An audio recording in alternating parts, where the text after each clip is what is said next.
Shout out to USARK and all USARK members. If you don't know what USARK is, don't be ashamed. Just go ahead and click the third link in the description below. See what USARK is all about, okay? You never know when legislations are going to hit your backyard, so that's why it's very important to consider becoming a USARK member today. These numbers really do matter, and they look at it for consideration when it comes to battling legislation. So first and foremost, thank you, Phil Goss. Thank you to anybody out there who partners up and volunteers with USARK organization. Thank you for anyone out there who's a USARK member. And if you can't become a USARK member today, please talk about it on your platforms. Let your neighbors know, let all your pet stores know what USARK is here for, and it's here to fight for our animal rights. Thank you to every USARK member and USARK supporter out there. True. T-minus 30 seconds.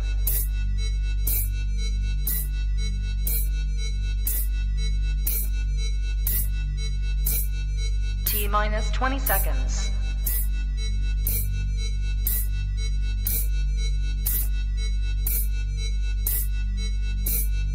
10, 9, 8, 7, 6, 5, 4, 3, 2, 1, 0.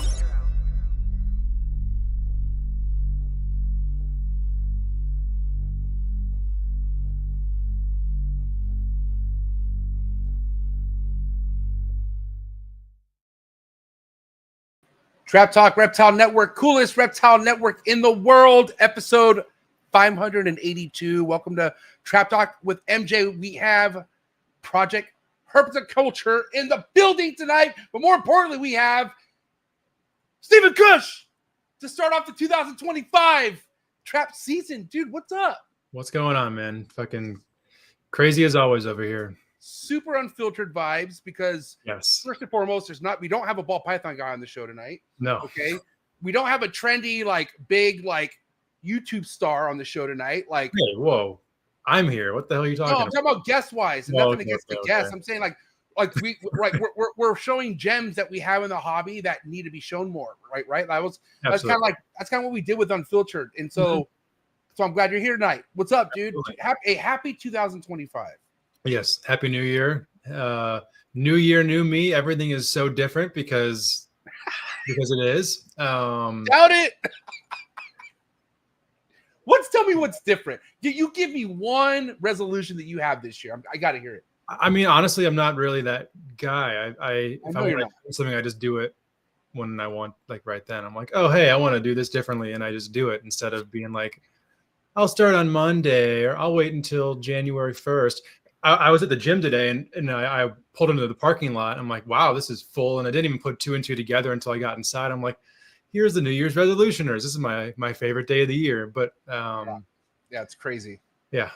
Fun times. And it never seems to miss a step. This thing's so seasonal, like how packed the gyms are right now. Yeah. But before the end of the month, it dies down. I'm telling you right now. By the third week, I mean, by the time. It's unfortunate too.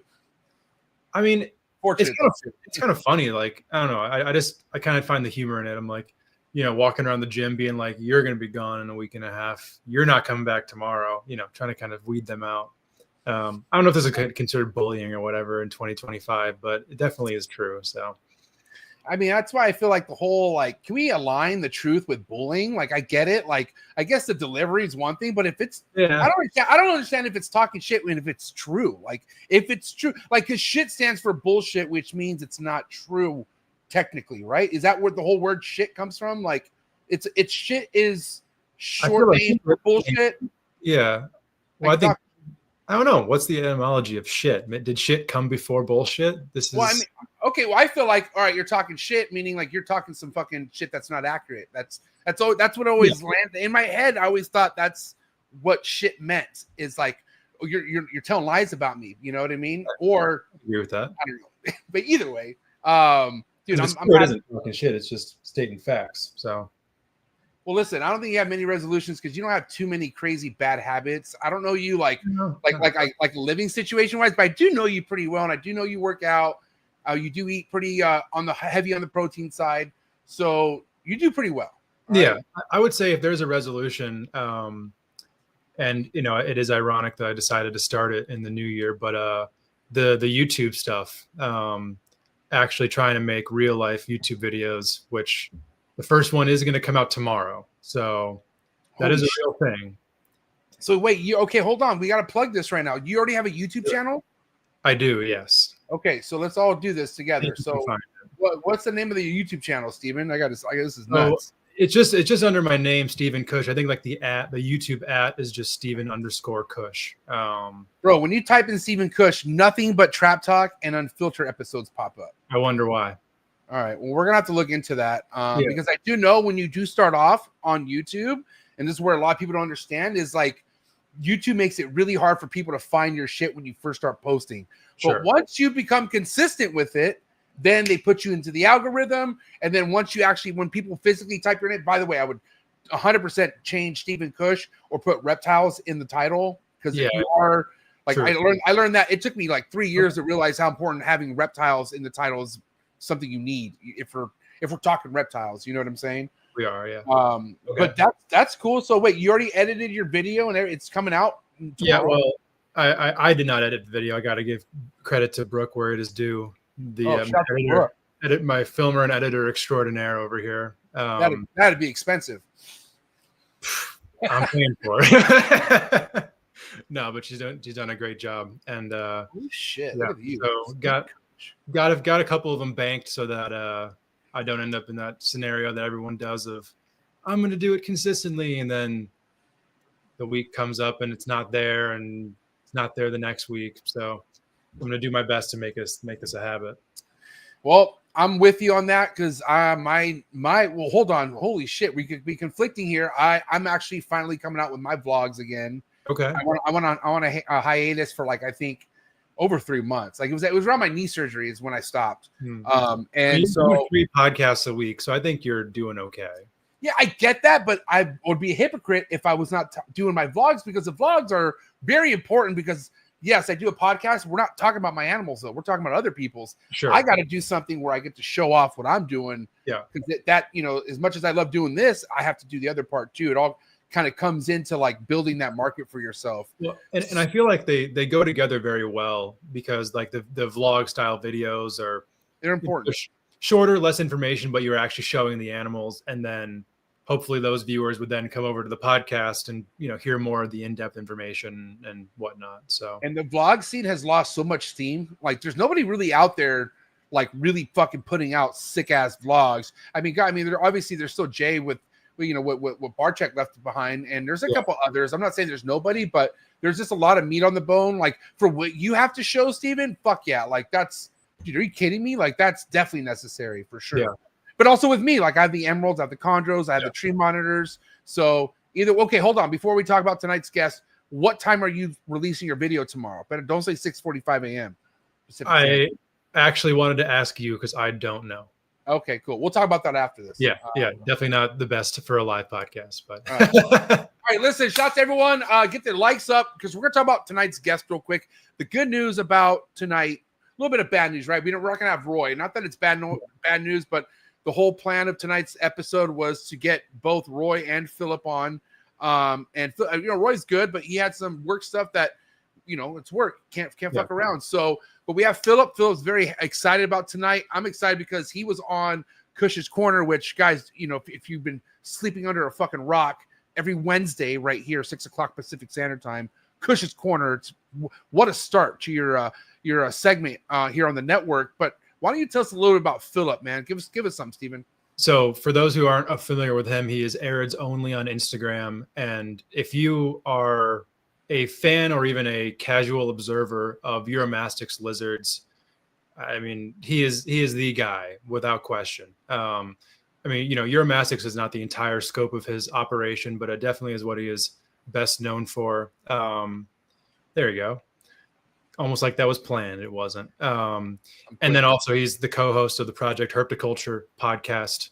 And they've, I feel like they've done a great job of pushing forward some of the, important discussions within the reptile world as far as husbandry, philosophy about, keeping and breeding and stuff like that goes. I'm not one to listen to a ton of reptile podcasts with my time, primarily because I don't want my hosting style to be influenced too much because I'm doing a podcast. But their show is definitely one that I will tune into and I benefit from greatly. So and somebody who is great on the podcast. If anyone who listened to the one that we did back in the spring or so, this is his domain. So this will be a good one. I definitely use you as a crutch, Stephen, to bringing people like, Phillip to the platform and like other keepers that are doing hella work with what they're passionate about. But it's not maybe with the most popular thing in the reptile hobby, but not yet at least, right? At least in something that's entirely separate from what we kind of consume typically as, primarily snake people, the lizard world and the snake world, they're parallel, but they're separate from each other. So to have that crossover, doesn't happen all that frequently, but I think there are, things that we can learn from people who keep entirely different types of animals that we can apply to our own stuff. And we wouldn't know unless we have these conversations. Yeah. I kind of get into the zone, obviously, like with how many podcasts come out on this network, like I tried to like, not that I don't think that there's other good content being put out in the reptile world, but there definitely is, right? But there is over 100 reptile podcasts out there. And with all due respect, like, I just want to go into it, but I'm just saying, like, there's ones that people should not be skipping out on. You know what I mean? Sure. Because a lot of the conversations are intriguing, but like I said, algorithms, everything, man. And people are really only in algorithms that are like very trendy as far as like, sensational stuff, right? That's kind of what goes hand in hand. So I feel like it's a big thing of what I need to do is to also do what you do every Wednesday, right? Bring the more rare next level shit to the forefront. And I think that's what we're going to do tonight for sure. But I also want to learn the whole mission behind Project Herpetoculture. Okay. Yeah. All right. Very excited to hear about that. And I'm ready to rock and roll. I don't know about you. Are you ready to bring them on or what? I'm ready to rock and roll. I definitely want to say, like, shout out to everyone who's tapping in tonight in the chats. Absolutely. If you think tonight's episode's worth of any super chats, drop a super chat right now. But at least drop a like, please, man. And first and foremost, shout out to tonight's sponsor, the Reptile Super Show, the #1 show in the country. I'm looking forward to it. Oh my God, Steven, are you really gonna be at my booth slinging some scrubs, or what's the rumor behind that? Scrub slanging, my guy, all weekend. We're doing it. Oh my Lord, Stephen Cush will be in attendance. Okay, obviously Brooke will be with you, right? Absolutely. Brooke normally brings some stuff. Is she bringing anything? Absolutely. Oh my gosh, diversity. I'm excited because normally, I don't have like too much of diversity at my table, you know what I mean? Day by day, but you're going to change all that come next weekend. So shout out to Rami. Yeah, shout out to Rami, shout out to the Reptile Super Show, the #1 show in the country. And listen, I want to get rocking and rolling, Steven. But before we do, sorry for the interruption, folks, but a quick word from our sponsors. Shout out to today's sponsor, and that is the Coco Dude, #1 chipper substrate in the game. Everything you see behind me, all my emerald tree boas, my green tree pythons are all over that beautiful Coco chip over at cocodude.com. Go to cocodude.com, place your order. I prefer the Coco to go. It's already broken down, less dust, the chunks are perfect. But yes, I like the Coco to go. No matter what your total is in your cart, if you put in TrapFam25 in the promo code, you are now going to get 25% off your entire order. Thank you so much, the Coco Dude, for doing that for all my trappers. Again, #1 substrate in the game. Less duck sheds, less dust. It's the best place to be, and that's the Coco Dude. Again, cocodude.com. Put in promo code TrapFam25 and get yourself 25% off the entire order. Thank you so much, Coco Dude. Cheers. Hi, I'm Devin. I'm Teresa, and we are Prague MORPH. We are based in Czech Republic, a small country in the middle of Europe. We really love animals that revolve around multi-recessive projects, and one of our very favorites is Hypo. We're really looking forward to clutches that are coming this season, and some of those are Hypo Clown, DG Clown, Hypo DG Clown, and one of our all-time favorites, Hypo Puzzle. Hope you enjoyed the next episode on Trap Talk, the greatest reptile network in the world. If you guys want to see next level cutting edge ball python projects, please make sure you head over to their Instagram to follow all their amazing work, and head over to their website to see what they could possibly have available by heading over to progmorphs.com. Thank you again, Devin and Teresa, for bringing some of the biggest heat worldwide in the ball python game. Gee! For the #1 PVC enclosures in the reptile game, no better place to visit than Focus Cube Habitats. Excited for today's sponsor, Focus Cube Habitats, #1 enclosures in the reptile game by far. Everything you see behind me are 3x2x2 PVC design enclosures by Steven and Ashley over at Focus Cube Habitats. They're based out of Texas. If you head over to their website, you can select from over 30 plus different enclosure designs that they've done. Two of the hardest working people in the reptile hobby today, and I'm so excited to add more Focus Cube enclosures. So much again, Steven and Ashley, I appreciate the 5+ years of partnerships that we've had together. Looking forward to growing more. Head over to focuscubehabitats.com, head over to their YouTube channel, subscribe, and check them out on Instagram. Thank you so much, Focus Cube Habitats. Cheers. All right, Steven, enough is enough. Are you ready for this episode or what? Very ready. All right, God, you guys know the deal, man. Do what you got to do to get your mind right. Do what you got to do to stay hydrated. Episode 582. Phillip. The best. Herpetoculture coming at you right now. Let's go. Choo.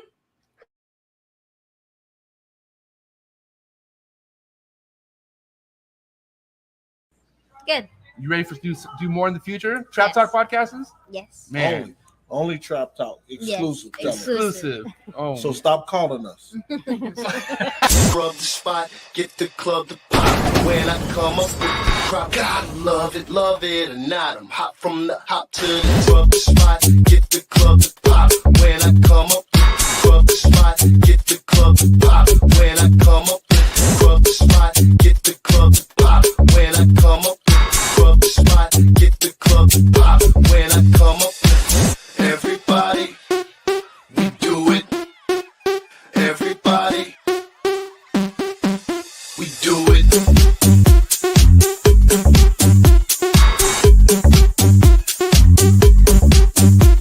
Do it. Do it. Do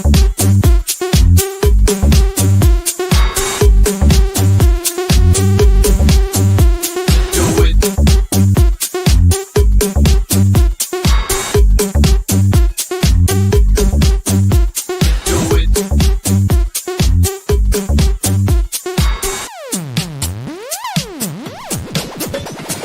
Rub the spot, get the club to pop. When I come up, rub the spot, get the club to pop. When I come up, rub the spot, get the club to pop. When I come up, rub the spot, get the club to pop. When I come up. And we're live with Phillip for episode 582. What is good, Phillip? Hey, what's up? Thanks for having me on. That was some nice stuff you said in the intro, Steve. Thank you. Absolutely.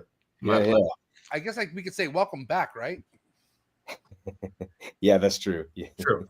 Very true. Phillip, good to have you here, man. I got so many questions because I've heard so many great things about you. Like I said during sound check, I was visiting Brian Susan out in North Carolina, and we were just chopping it up, and we were talking about the whole, reptile podcasting, like like who's out there, and he brought up you guys, and I've seen you guys, like, one thing, first and foremost, like as simple as the name is, like you don't forget when you see it, and I think that's important. People need to take advantage of that, man. But I feel like I just want to know how this came about.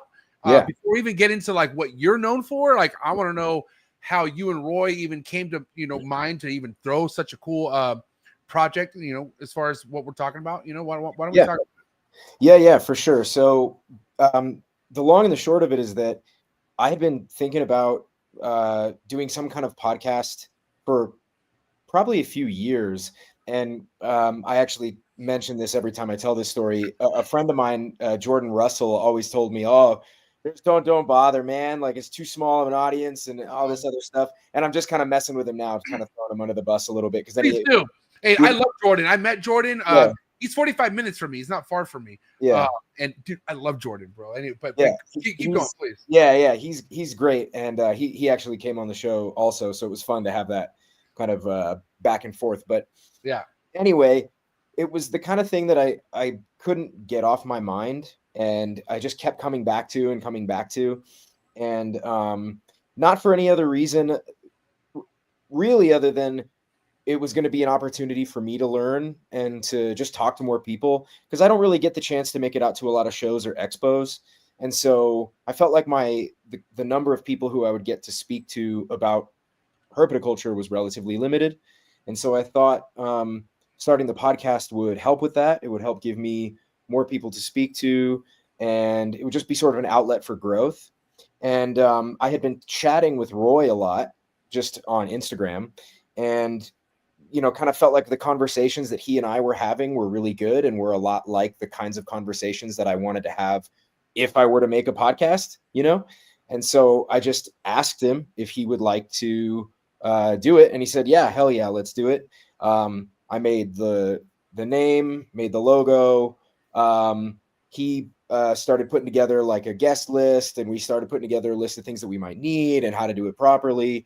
We got a Zoom account, and then just started kind of shooting from the hip and just recording them, And so that's kind of the sort of compressed story of how it came to be. But now we're like 100 episodes in, which it's not that many in like the grand scheme of things, but compared to when we first started, it feels like a million shows. I think 100's a lot. I think most reptile podcasts don't reach 100 for sure. Is that right? Yeah. Okay. Yeah. I didn't know. Yeah. And it kind of runs away with you, like if you do enough of them and you record them regularly, the number of conversations, as I'm sure now, they just get away from you. You're just like, good God, has it really been that many? So it's pretty nuts. But yeah, that's how the show started. And right. As far as like the sort of like the why behind the show, I guess it's just changed a lot. Like when we first started the show, it was like, well, this is gonna, as I mentioned before, this is gonna help me learn. This is gonna broaden the number of people I speak to. But almost immediately after having a few of these conversations, it became really obvious to me that I was kind of a dummy and just had so much growing and learning to do. It was like, oh my God, we just talked to so many different people, from, people who are very, very well known to people who aren't well known at all, like, or people who are just starting out, people who keep just one thing. But the conversations became really rich and really vivid and really moving, and right. like meaningful. And so to say that there was like a specific goal when we started the show would be maybe like a half truth. And to say that there's a specific goal now, even though there is some truth to it, and I could give a better reason for why I do it now, it's still evolving all the time. I'm sure it's going to be different in 5 years, Steven, remember when we started Unfiltered with Forrest, right? And Forrest's whole did you ever know Forrest out, Philip? Did you ever get to know who Forrest Fanning was from just through listening to people? A couple of, mostly, but I don't know, not person to person. I mean, he's the only reason why I even had the balls to start a podcast, because I came into this, and after a year of like really obsessing over the hobby, I met Forrest. Mm-hmm. And he, was like, dude, he's like, he knew how outspoken I was, but I was a fucking moron. Like I knew nothing, and just, having Forrest like say, well, listen, I know my shit and I know who to bring on. I was like, well, dude, that's awesome. And remember, Steven, we were all about bringing people on who normally wouldn't want to come on. Right. Like that was our whole goal. Like, like David Levison, who else? I mean, Tracy. He wanted Tracy Barker. He wanted Claudette Sutherland. Like all these. Brian in the first few episodes. Brian, yeah. And so that was like a huge like turn on for me. I was like, dude, fuck it, because I'm all about rarity, man. Like I come from the DJ world, and so I didn't like giving out my music because I didn't want no one else to have my music, right? Mm-hmm. But in a sense, I looked at the rare like part of bringing people on who would never come on, but because it's Forrest that they like, they'll go on. I'm like, dude, we need this. Like, that's important. So that was always like a goal for, I think, all of us in the beginning. What were you and Roy like, for instance, what did you go to Roy and tell Roy, this is what we need to do, or this is what I want to do? Like, what was already motive for you? Yeah, it was really like the basic pitch was like, man, the kind of conversations that we get to have with our friends about herpetoculture, the kinds of conversations that you'd have drinking a beer at the bar at the end of an expo or the end of a show, like those are the kinds of conversations we should be having. And you know what I mean? Because it just seemed obvious. It's like, I can't imagine, like, why wouldn't you want to hear, I want to hear it. I love those kinds of conversations. They're the kind of convos I can have for hours on end. I mean, if you're really obsessing over this hobby, which you should, right? Like that's the whole game plan. Obviously there's levels to obsession, right? But like meaning like wanting to learn, because you do feel like an idiot when you first come in. Let's be real. And if you don't feel like an idiot, then God bless, you're not going to last. Like it's in your favor to act like you don't know it, because guess what? You don't know. That's like right. Google's not going to save you. These podcasts won't save you. Like I'm Yeah. telling you, if you don't experience a lot of this shit firsthand, you're not going to survive. Like you have to know what to do when it's happening to you, like, you know, firsthand. And that's kind of what changes, I think, every direction as far as passion for this, but obsession's everything. And this is why I always encourage like people keeping what they're obsessed about, because when if you're breeding and you're good at breeding, but the market's whatever, it would never matter to you because you're obsessed with what you're breeding. You know what I mean? Like it's, and I think that's, you know, COVID fucked that up, unfortunately. Like a lot, COVID just brought dollar signs to everyone's eyes. Yeah. Sorry about, you know, not to bring up the ball python community. I'm just saying that didn't help, you know, but also None of them are here right now, right? but there was also crested geckos, like they went ape shit too. Like I heard the market got really crazy with them as well. You know, I'm curious with like the whole side of breeding, Phillip, like what's your motivation with breeding and like bringing breeders on? Like, was there certain type of breeders you guys wanted to speak to? Like Forrest didn't want any ball python breeders. That was his thing. He said no ball python breeders except Miguel, right? That was the only thing he wanted. But for you, was there a certain like direction you wanted to maybe steer away from or have on, you know, that kind of thing? So actually, I probably would talk to anybody. Like I would talk to. So let me answer that in two parts. You said, was there like a specific goal, kind of a person we were looking for, a person we were looking to avoid? We weren't looking to avoid anybody, but we were definitely looking to talk to people who had interesting ideas about what we're doing and why we do it. Right. Which is why we ended up coming up with the question for the end of the show that we ask every guest, which is why herpetoculture, right?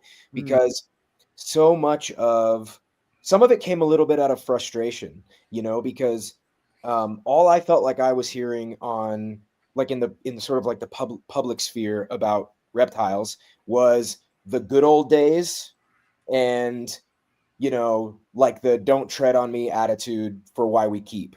You know, it felt like those are the only two things that I was really hearing about. And it's like, okay, well, the good old days are kind of gone and it's not looking like as the world goes along, I don't think we're going to get access to ever more kinds of reptiles and amphibians. Maybe we will, but it's probably going to be pretty limited at some point. Yeah. And so, you know, it felt like I want to talk to people who have a more well thought out and fleshed out conception of why we do this. Both philosophical, scientific, and just whatever is meaningful to you, like whatever emotional reason you choose to do this. Because I don't think, even though I agree with the don't tread on me logic, I also don't think it's sufficient for what we're doing. You know, I think we need to have a much more really meaningful reason for why we do this. And so that led us to seek out talking to people like Philippe Lietz and Will St. Pierre and Alan Rapace and some of these, and just everyone, like literally everyone we've spoken to, big name or not, they are people who are so interested in this and they're thinking about it in a deep way, in a way that's meaningful to them. And so the beauty of that particular baseline concept is that means we can talk to anyone. There's basically no restrictions for, you know, I don't care. I mean, we've had on, you know, John Scarborough, who's a very big leopard gecko breeder. You know, we've had on people who are breeding like one very rare type of snake. Like nobody's even bred this kind of snake before in the United States. You're just going to try to do it. We've had, you know, sort of all ends of the spectrum. We've had Josh Marquis on, right, who's a ball python guy. So it's like there's no, you know, barriers. I would talk to criminals, frankly. Like I would love to talk to, you know what I mean? Like I think we have for sure. Oh, for sure. Yeah. But yes. Like I would talk to people who I would love to have conversations with people where they are involved in herpetoculture in a way that it would make it unethical to talk to them in some way. I'm interested in those conversations, even though we probably won't ever have those conversations. But I'm just interested in what everybody has to say about this whole thing. So that's kind of the baseline for like what we were looking for. Does that make sense? Yeah. So how many years ago was this? You guys been at it for, because 100 episodes. About a year. About a year. So a little more than a year. So you drop it on weekly? Yeah, we were. Yeah, it's a little. Now we've spaced it out to every 2 because I had a baby 6 months ago. My wife and I had a baby. Thank you. Yeah. And then Roy's had some pretty intense work stuff going on. So we reduced the total volume of shows just to accommodate our schedule a little bit. But yeah.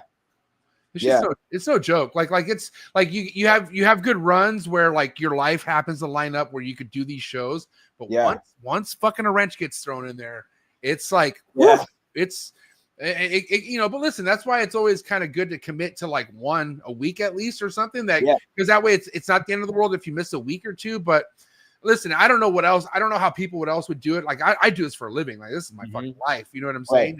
And I go hard in the paint, but like, to manage everyday life, then get a kid, and then everything else changing, and then to remember to sit down and do a podcast when you have someone else. Here's the thing.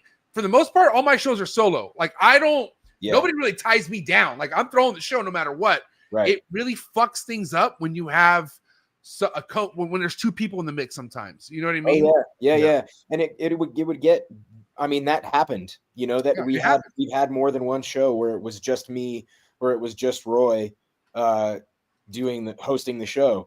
And some of those were actually some of the best episodes we ever did, oddly enough, you know, because they're either, you know, for one reason or another. But I relate to that too. You know, I've so along with the reptile business that I operate, I'm also manage a Brazilian Jiu-Jitsu and Muay Thai academy here in Colorado. Dude, okay, hold on, time out. I do it. So check this out. You want to, and I train too, but I noticed something, and I'm gonna pull it up. This one, I was like, I looked at your fingers and I was like, bro, I was like, so if you guys look carefully, it looks like his knuckle is right underneath his fucking, like, that's from gripping so insanely, bro. So are you a black belt? What are you? Yeah. I've been training. This is my 18th year. Dude, respect. Dude, that I got to clap to that. Sorry, I'm a blue belt and I highly respect black belts. Like, no, that's great, dude. Blue belt. Hey, most people don't even get to that. No, it was the most intense fucking promotion of my life. But I will say I do respect everything that you that you put into 18 years. It's a commitment and it's no joke, bro. But yeah, I had to point that out, man. Those you know, obviously you look at some people you don't want to fuck with on the streets. The ears is one thing, right? But the knuckles right there. You see somebody with some gorilla knuckles like that, bro. Woo! You're going to bed. You better relax. You know what I mean? That's damn funny. Yeah, I wasn't blessed with the cauliflower ear for some reason. Good. I don't want that, man. Oh man, I do. I want it so bad. I'm one of those dumbasses. Yeah, I'm one of those jackasses who thinks it's like a badge of honor. You know, I get it, but the ear's a painful thing. I'm sensitive. I got sensitive ears, bro. You know. Well, some of it is from like when I first started jiu-jitsu. I mean, we won't turn this into a jiu-jitsu show, but I don't mind. When I first started jiu-jitsu, I was really shy and I was really not as confident. And so I kind of saw all these guys around me who I admired and I looked up to, you know, because they were all doing MMA and jiu-jitsu and judo and wrestling. And I'm like, fuck, these are hard motherfuckers. And they all have these blasted out ears and they're tatted up. And so I feel like I've just been, you know, ever since I started, I spent the last 18 years just trying to live up to this weird image of manliness thing. One of my best friends who like got me into jiu-jitsu, like he's very proud of his cauliflower ears for sure. Yeah. Because it is like a badge of honor. Like it's not something you like you want to have, but like you're happy you have it. You know what I mean? Until that fucking needle's in your ear and they're sucking juice out of it. That's where I draw the line right there, guys. No, that doesn't bother me but I don't get it. My ears are too floppy, and even when I get hit, nothing happens. So I just don't get it. So you know, all right. So go back to Matt. So you manage that, right? Go continue what you were saying. Yeah. So I was just going to say that between running two businesses during the day and then trying to have a good relationship with my wife and spend time with my kid, and you know, and then also fit in the podcast. And I took up fly fishing in the last year and a half. What? You know, where you at? You're in Cali, right? I'm in Colorado. Oh, you're in Colorado. Yeah. Ooh, dude, that's some real deal fly fishing. Yeah, so it's the best. Some of the best fly fishing in the world is here, so that's really nice. And then I used to do. There was a time where I was also fitting in my illustration too, because I went to college for drawing and painting, like 2D art and design, and so I was doing that also at the same time, and I was going to and I hit the gym to work out. So it's like. Sometimes I look around and I'm like, how the fuck did I ever manage any episode at all? Like, I don't know how. It was really, the last few years have been wild, bro. They've been wild. So, Yeah. I mean, yeah, So, especially I mean, you said you have a newborn from 6 months ago. yeah, Bro, he's 6 months old. Yeah. Is that your only child? Yeah, first one. Whew. It's great. And what do you feel when people ask you ready for another one? Like, doesn't that drive you nuts? Like, what do you mean another one? I don't know. Like, yeah. So actually, that's kind of an interesting question because there is, when you have a kid or when you're expecting a kid or whatever, there's all these like trite cliche sayings that everybody asks you all the time, like, "Oh, everything's gonna change." Like, yes. No shit, Sherlock. Like, duh. Like, what did you think? Like, no shit. It's not fair because I know they mean well. You know, like I understand that people mean well, but it's just like, yeah, you could come up with a more creative, like, just a little bit of extra something. Not Hey, just soak it up now goes by fast. No shit, it goes by fast. Yeah. I already know it does. Look at my life.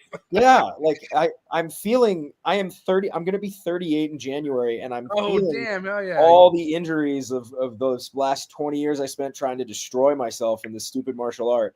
And it's like, yeah, I know time flies by because it feels like 3 weeks ago I could actually move right, So, dude, I had 2 ACL reconstructions last year. Oh, and I tried 2. Yes, my left and right. Yes, yes. One in May and one in September, and I tried rolling like 2 months ago. It didn't work out. So I'm so sorry, man. That sucks. It really is because you kind of get like, if you devote your life to it and then you get hurt, you kind of get depressed from not rolling. Like you get and your energy gets all fucked up because you got you got all this intense stuff going on with you. Like, it's a crazy balance, man. But like you said, like, life happens in so many different directions.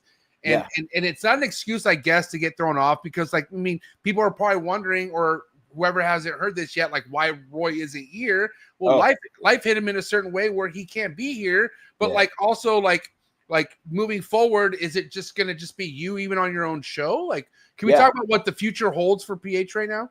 Yeah, for sure. So the back end of that is that Roy has decided to take a step back from the show just because of the circumstances of his life. He's got so much going on. He's hitting like a big stride in his own personal life and hitting it like he's trying to hit some career goals. So, obviously great for him. So from now on, it is either going to be just me doing the show, or I'm going to pull in another person if I can find that right person. I haven't decided which I'm going to do yet because I feel like that decision is like worth sitting on. Like, I got really lucky when I asked Roy the first time to start the show because he and I just happened to complement each other in a way that was really, really beneficial. Right? I'm like loud, gregarious, and all of my thinking happens verbally out in the world. Roy is stoic, more reserved, and very, very poignant when he decides to say something, right? That's like Steven. That sounds exactly like Steven Kush. Yeah, right. So it's like an important dynamic, and and also there were ways in which we kept each other in check, So like Roy and I, we don't have identical views about what we want to see in herpetoculture. We align on most things, but one of the benefits of our dynamic was that he and I thought we don't have the same like worldview, and so that was a really good thing. It's like a really beneficial thing. So on the areas where we align, we could really really nail down on some cool stuff. And on the areas where we diverge, because we have so much mutual respect, we were able to really explore some of those divergences in a way that was illuminating for either me or for him, given the specific situation. So if I chose to bring someone else on the show, it would have to be someone who kind of fit that bill or brought their own unique dynamic to the show and to the experience. And if I can't find that, I'm just going to continue to record shows in the meantime anyway. I agree. And then if I can find someone, fine, I'll bring someone else on. But I feel like, I still feel fully equipped to take on the show as a challenge. And I attribute most of that to the last 100 episodes that I've done with Roy. because it's just taught me so much about what I'm doing, not just with the podcast, but in herpetoculture in general. And it's led me down some really, like, I feel like the last year of my life has been one of the most intellectually interesting years of my entire life. So I'm really happy about that. And I want to keep that ball rolling, you know?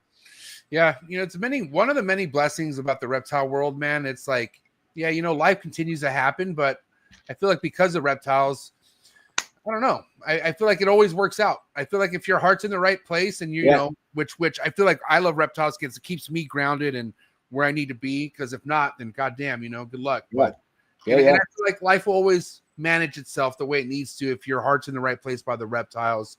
But to go back to what you're saying, Philip, and you know, me and Steven, even when Forrest was around, like we all have chemistry. Like, Forrest was different from me and Steven. Steven's different from me and Forrest. But like we're all able to, like, we all like could bring the best out of each other. And I feel like if you can't bring someone on who could spark that fucking fire in you to talk about some stuff, because Steven, you know, we would start going at it about some stuff, right, Steven? Like about stuff we felt really strong about. And you know, Steven was very reserved in the beginning. I mean, if you go to the very first episodes ever of him being on a podcast, he didn't even speak. And I think he's like, I wasn't given a mic, so that might. You didn't have a mic. I forgot. Or headphones either. I was just kind of the eye. I forgot. This poor guy. He just sat next to Forrest. While Forrest had his mic and had his headphones, I had my mic and headphones. Steven just sat there, stone faced, and like now I know why. You poor guy. But you know, even then, Steven, you were kind of like you didn't want to. You're 17. You didn't like. Sure. You didn't want to speak back then at all. But you eventually started opening up the floodgates a little bit, right? Mm-hmm. But like I said, I don't think it would have lasted as long as it did if there wasn't that like that chemistry that we all have with each other. And I think that's important, Philip. Like I think one of the biggest problems with reptile podcasts that are happening, you have people who need a co-host because they don't have enough to talk about. Like they don't know what to say. They're new, right? Yeah. But for you got so much in you where I got a lot. It might even be better to be solo on certain occasions. Yeah. I told Steven this hundreds of times, you know? Yeah, I've definitely thought about that, you know? I mean, it's no secret to anyone that knows me that I like to talk and I can talk a lot. And sometimes that's more of a negative than a positive. But, you know, I think that there were aspects in which having Roy there really helped anchor me to would remind me like, okay, let me shut up and let Roy get some words in here because I can just dominate the conversation. And, you know, but having him present, having his face on the screen was a way of reminding me like, shut up, ask some questions, don't just talk, you know, so it was really good. But I still feel very confident that I can move forward in a way that's meaningful. And so, you know, I'm excited for what comes next because I really have to say, I've been, when I said that the last year has been like the most interesting intellectual year of my life, and I really mean that. Like, I truly, really feel that way. And I feel like this last year or two has been very transformative and in a way that's hard to elaborate on.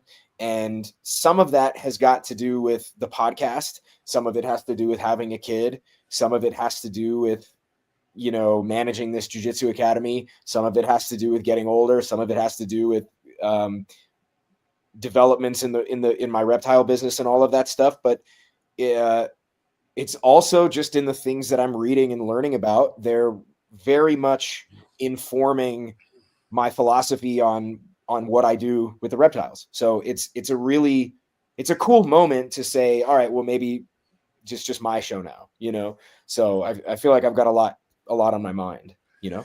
I bet, but that's why it's even more important for you to, you know, roll those fucking episodes solo, man, because you never know. Like there's been things that came to my mind after doing something solo where I didn't even think about talking about it, but because I'm in the zone, I'm like, holy shit, I want to talk about this. And completely. Yeah, same here. Absolutely. Dude, I feel like those solo shows, they break up the flow a little bit of like the routine of your podcast. And, you know, I mean, for me, like some of my favorite episodes that I've done have been when I'm just speaking to the computer like a crazy person for an hour and a half. Like 2 hours last night of just rambling about scrub pythons. But I think it also gives the listeners a bit of a different different angle into what you talk about and how you kind of process the information. And I feel like it's also a great way to just like reflect on life in general, or like your collection or your breeding or whatever you're doing, that, you know, we don't really get in the fast-paced world of today that frequently, especially, I mean, Phil, your life is a lot busier than mine is, but I know what it's like to have that kind of chaotic life, and 6 months can go by and you haven't taken 10 minutes to reflect on anything that's happened. So no, there's definitely like a weird like habit that I've developed where I disguise my leisure as work, you know, like, because then it's like I have like a, you know, I'm pretty overactive. I'm just like an overactive person, you know. I'm just doing shit all the time. It's very hard for me to take vacations. We just took 2 days up in Buena Vista, Colorado in the mountains for Christmas. And it was hard. I just went fishing. I just like was moving around and was doing work from the phone, and just like, it's hard for me to, it's really challenging for me to disconnect. And the podcast is one of those things. And so I've sort of disguised this leisure as something of work. I can tell myself I'm getting it done, and I'm putting in the hours and I'm putting in the time, but it's actually really more than anything, it's leisure, because when I'm done with any of the episodes, I just feel so fucking energized. You know? Yeah. Oh, it's like getting done training or something. Oh, like it's awesome. Yeah. It feels great. Yes. Yeah. And there's so much buzzing around in your mind. And even if you're like a little tired, there's this euphoria. There's this feeling of like, wow, that was really awesome. That was such a good show. Yeah. You know, so it's I feel so bad because my wife, God bless her, she makes some bomb dinners, you know what I mean? But she'll be like, yo, your food's ready as soon as I'm done off a podcast. And I'll be like, yo, I'm not ready. I need to just chill for a little bit. Like, I don't sometimes I'll go straight to eating, but like I almost want to go drink or like go party or something. Like I'm jacked up. Like I'm pumped up. And then I smoke and calm my ass down a little bit. But that's what I'm talking about, man. Like if you run a reptile podcast and you don't get fired up after every episode, then you're not doing it right, first and foremost. Yeah. But I also challenge you to like do a fucking solo podcast. Like, you know, can you do a solo podcast? And here's the thing, there's not enough solo podcast episodes out there because there's not enough people who are really dedicated to both crafts. You know what I mean? Willing to do so. And that's why I think that's a huge like favor for you, Phillip. Like you got something which we're about to talk about. I can't wait to talk about your passion projects and what you have going on as far as a business. But man, like you having all that knowledge and having that fire within you will do tremendous on a solo podcast for sure. So I encourage you. Thanks, man. I appreciate the encouragement. I hope you are correct. Yeah, definitely. But I don't want to grapple you if I'm wrong. Oh, that's fine. It'd be good. It'd be fun, man. Look, I'm just kidding. No, I'm good. I'm not trying to hurt anybody that I roll with. I'm down. No, I hear you. All right. So listen, let's get into things. I want to know, like, I guess not what you're known for, because I mean, Steven kind of made that like a well-known thing. But let's talk about like what it is that kind of gave you the foundation you have today to even say that you have reptiles and you're able to make a living off of it. You know what I'm saying? Yeah, sure. Yeah, I do. I definitely do. So I'm going to preface this with something that I feel like just becomes a little bit more true for me as I get older, which is any kind of like goal planning or like career visions or like vision board, any of that shit. I have no idea how people do that because I feel like I have just like fumbled through, like, you know what I'm saying? I feel like I've had like the only thing I've ever known for sure that I was going to do in my life where I was like, I'm doing that. I don't care if I die on the way. Like I'm going to do that is getting my black belt in jiu-jitsu. That's the only thing I've ever given that much of a fuck about. Right. In terms of like pursuing it and having like a clear goal. But I went to college for drawing and painting. I was going to be an illustrator. I was going to do concept art for games and film, which I did for a little while. I did that. I lived in Berlin for a little bit, and I lived in Texas, and I lived in Seattle, and that's what I was working towards. But reptiles have always been there. They've always been a part of my life. I've always been really passionate about them, and in ways that were really confusing to me. I just like never understood why because there were times when it felt like a burden. When I would have a room full of bearded dragons when I was in high school, or when I had just moved to Austin, Texas, and money was really tight, and yet I spent $500 on a setup and getting an ocellated Uromastix so I could keep it in the studio at the college where I was going to, you know. Sacrifices. Yes, sacrifices, or another name for bad choices that paid off, you know, like, and so they were always there, and I'd always made some money breeding and selling the occasional thing, but somewhere around 2012, 2013 or so, I committed a little bit harder, and I was breeding a few knobtail geckos, and I was selling and making a small amount of money on those, but you know, it was like sort of like a net zero, where I was like, it was paying for the power, it was paying for the feeders, it was paying for the hobby, like for new animals. So I was like, okay, this is going well. And I decided to, for some reason, put a pair of Uromastix Thomasai on a credit card, and just, it was $3,500. Totally smart choice. I was like, this is going to work. And I bought them and sat on them for a couple of years, and they bred, laid eggs, the eggs hatched. I sold the babies, and I realized I was like, oh, okay, like this actually can work. What year was this? What year was this? This was like 2013, you know, right in that ballpark. Wow, we're talking well before the social media blow up, like right when like Instagram started, basically. Yeah, that's right. I was using Instagram for my artwork at the time. Wow. And I made a separate one for the reptiles because I realized it didn't make sense to post them together. And but so I was, you know, and it worked out, and it just kind of snowballed little by little. I was able to breed a little bit more. I was able to produce a little bit more. And then I had like a couple of interesting interactions with other big breeders who were doing it for a living.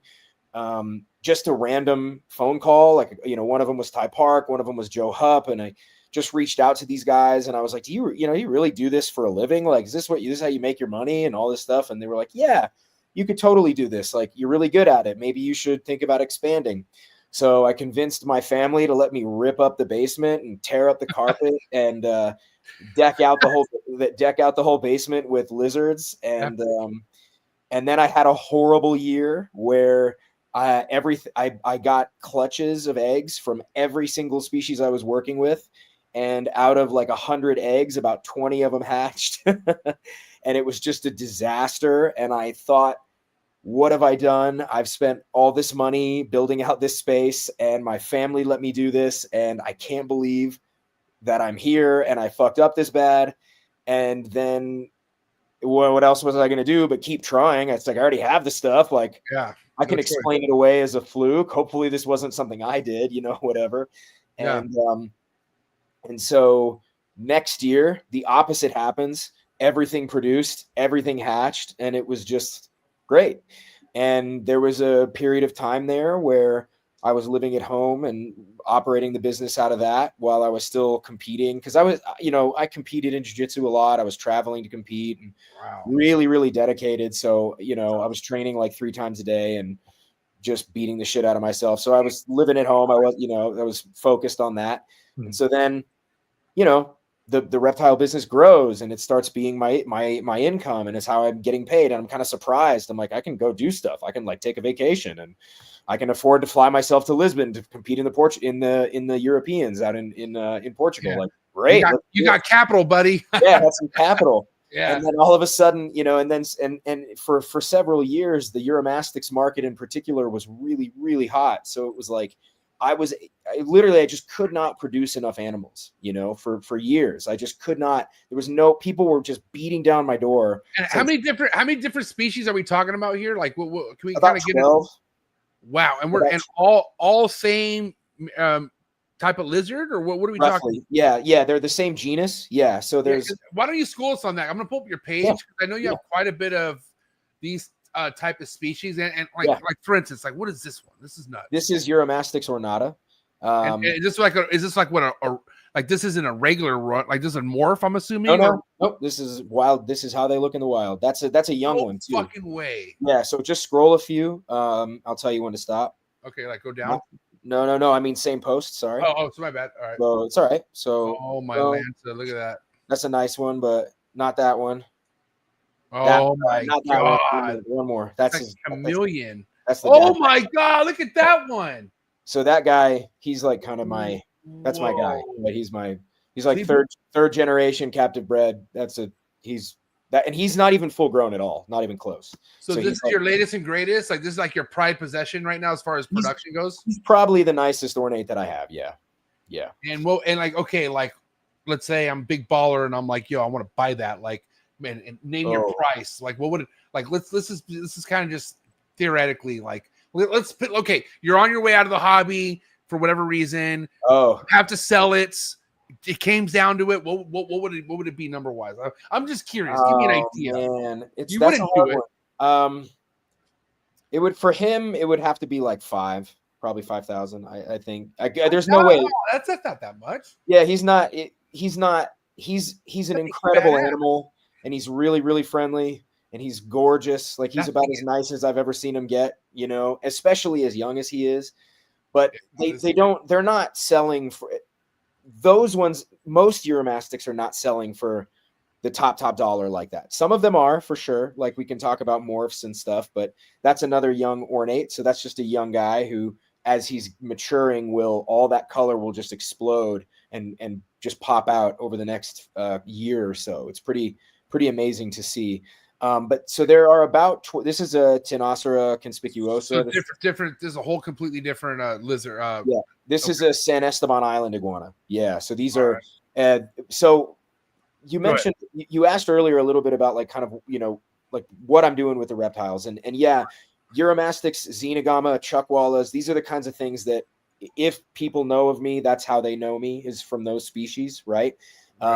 But there's sort of like an overarching theme that I'm going here. Yeah, it's a Xenogama taylori. There's kind of like an overarching theme that I'm going for here, which is like relatively low maintenance, very interesting desert reptiles. Oh my god, look at this thing. That's a Moroccan Uromastic eating a grasshopper, which is pretty rare. This thing is badass. Yeah, they're pretty cool. All these are kept around the same husbandry wise? Like we're looking at the same setup across the board here or no? Yes, within 70% of the same of each other, right? So, there'd be some small differences in the way you might keep various species, but nothing remarkable difference-wise. Yeah. So, yeah, same thing with, and so there's a different one. That's a much more expensive Uromastics, the yellow one right there in the middle. This one right here, yeah, that's very rare. A lavender albino Uromastics J-Rye. It's very. So this is a morph right here. Yeah, that's a morph. Yep. So can we talk about this morph? Like, what's the morph game looking like in these?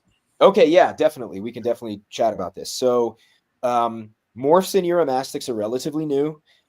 There are about 4 genetic mutations that I'm aware of that are like public knowledge. You have the lavender albino J-Rye, which is this one. You have the patternless patternless Mali Uromastics that is produced by Nicholas Alexander. You have the hypo ornate produced by Scott Wilson. And then there are a few, just 1 or 2 other oddballs that we've seen pop up either in Indonesia or in individual clutches that haven't survived yet here in the States. I have a project or 2 that I'm working on in the background that I'm just gonna mention that I'm working on some stuff. I'm not gonna say what they are at the moment, but so it's a morph though? Yeah, it's a morph. Yep. A couple of them. And nice. And so it's definitely there. It is going to be a little bit different inherently than other morph markets. And let me just elucidate a little bit about why. So when you have any of the major herpetocultural players, whether it's ball pythons, leopard geckos, crested geckos, bearded dragons, corn snakes, you name it, you have a baseline level of appeal and pet appeal, right? That people, it's easy for your average kid to take care of those animals. They can keep them as a pet. And then you have the sort of physiological structure that sets those animals up to be able to produce that way, right? We're talking about relatively speedy growth to maturity. We're talking about relatively high reproductive rate, and we're talking about a long breeding life. Right. So you take those 3 things and then insert the demand, and you can get a real wildfire, a real explosion out of the market. With Uromastyx, it's going to be a little bit different. And the main reason being they don't produce at the rate that all of these other species do. We're talking about a 3-year minimum to sexual maturity. Okay. So you have to wait 3 years. Even if you're doing everything perfect and it's the best it can be, you've got 3 years. Okay. And it can even be easily longer than 3 years. And it could be longer than 3 if you're trying to get it figured out. Right. But along with that, we're talking about once a year breeding at most. You have very rare individuals that will double clutch, but that's very uncommon. Right. Mm-hmm. And then what you have is it's not huge clutches. We're talking it can be as little as 6 and it can be all the way up to 25. So there's a range. But the average falls around 14 to 16. So in that ballpark. These little guys have they can drop that many eggs. He's only like a year old. He's okay, so they get bigger than that. Oh yeah, they get much bigger than that. Yeah. But they have the notable distinction of being relatively easy for a new person to care for. So the ornate Uromastyx and the Nigerian Uromastyx, which is this one that is on the screen right now, those two species. Any kid who can care for a bearded dragon or a leopard gecko can care for a Uromastyx. You can do it. So they are a relatively low bar for entry, but there's a physiological cap on how many you can produce, right? So what this means is that this is a great opportunity for people who are interested in getting in on an interesting project that has a lot of potential, but they're very, it's going to take some doing. Like you've got to really mind your P's and Q's. But if I recall correctly, there are books way back 30, 40 years ago that speculated that ball pythons might not even be able to breed in captivity. Right. So I mean, that's the biggest thing that makes me laugh is I bring an OG on here and they say how in the 90s, it was damn near impossible to fucking breed a ball python. And it was one of the hardest things to breed at one point. And now we can't get enough of them. So right, which would bring me to another piece of my interests, but I just want to flesh this out first. So Uromastyx are just along with Xenogama. So I think also Xenogama are another reptile that have a lot of potential for being very, very popular. And is that on your page too? Yeah. So just scroll up a little bit. Go back to that first post that we were. Go up. So click on this one right here, the one that remember the first one that one. Click on that and scroll. Yep, keep going. A little more. Yeah, that one's wild. There you go. Xenogama taylori. Oh wow. Yeah. Like a fence lizard. Yeah, and the little keep going. There's a couple more. So the males get this blue. Oh wow, look at that. That is tiny. Dude. That paint shows up only when they're trying to breed and then disappears in seconds. That's weird. It can pop up and disappear in seconds. There you go. So is that the same lizard or no? Same lizard, yeah. It's just facing it's facing away so you can't see the blue. Okay. But go one more. No, the other way. Yep. So there you go. So there's one digging. There's the eggs. There's the animal. That's neat, bro. Yeah, they're really cool. They're tame. They're easy to care for. They reproduce. They can lay about as much as a bearded dragon. They can lay a lot. So these things also are another animal that I think all it's going to take is somebody getting something cool to hatch out of one of these. Somebody, hatching a melanistic or an albino or something, and people are going to lose their mind about these. But so the broad overarching scope of my work is desert reptiles that I think are really excellent candidates for herpetoculture. And the reason I find them to be good candidates has to do with how easy it is to give them a high standard of care. So that's kind of like where the river that I'm on, that's the river that I'm floating down right now. So this is a San Esteban Island iguana that I've been working with, a little baby female that I've been working on to try to keep getting her mellow and chill. And she's going to jump out and get into the bucket. She's awesome. She's going to come running for mealworms. I love these guys. But this is, sorry, go ahead. No, I was just saying, so all these are kept in the same room, like same building, right? Same space. Yeah. I've got a 2,000 square foot flex warehouse where I operate out of. Yeah. And so I have everything spread out inside that space. Yeah. So what's your ambient? during the daytime versus Oh, nighttime, or does it like- change at all, or no? Yeah, the ambient daytime in the winter is 82, 83, and the ambient in the summer is like 95 to 98. Damn, Yeah. your room's cooking. Yeah, it's hot. It's all desert stuff, man. It's all Yeah, I desert get stuff. it. Fuck, Yeah. bro. Yep. And then in the wintertime, it can get at night, it can drop into the 60s, 70s inside the shop, just depending on how gnarly, how far I have the heater going. See, she's jumped up onto my shoulder. She's a cool gecko. So that's a kicker with some of the species that people think it is a walk in the park to breed, but if you're not able to give them those drops, right? And I want to know how important are those drops when keeping such a species, not to survive but to breed successfully. Yeah. Like, do you feel like you can't breed them without those drops? No.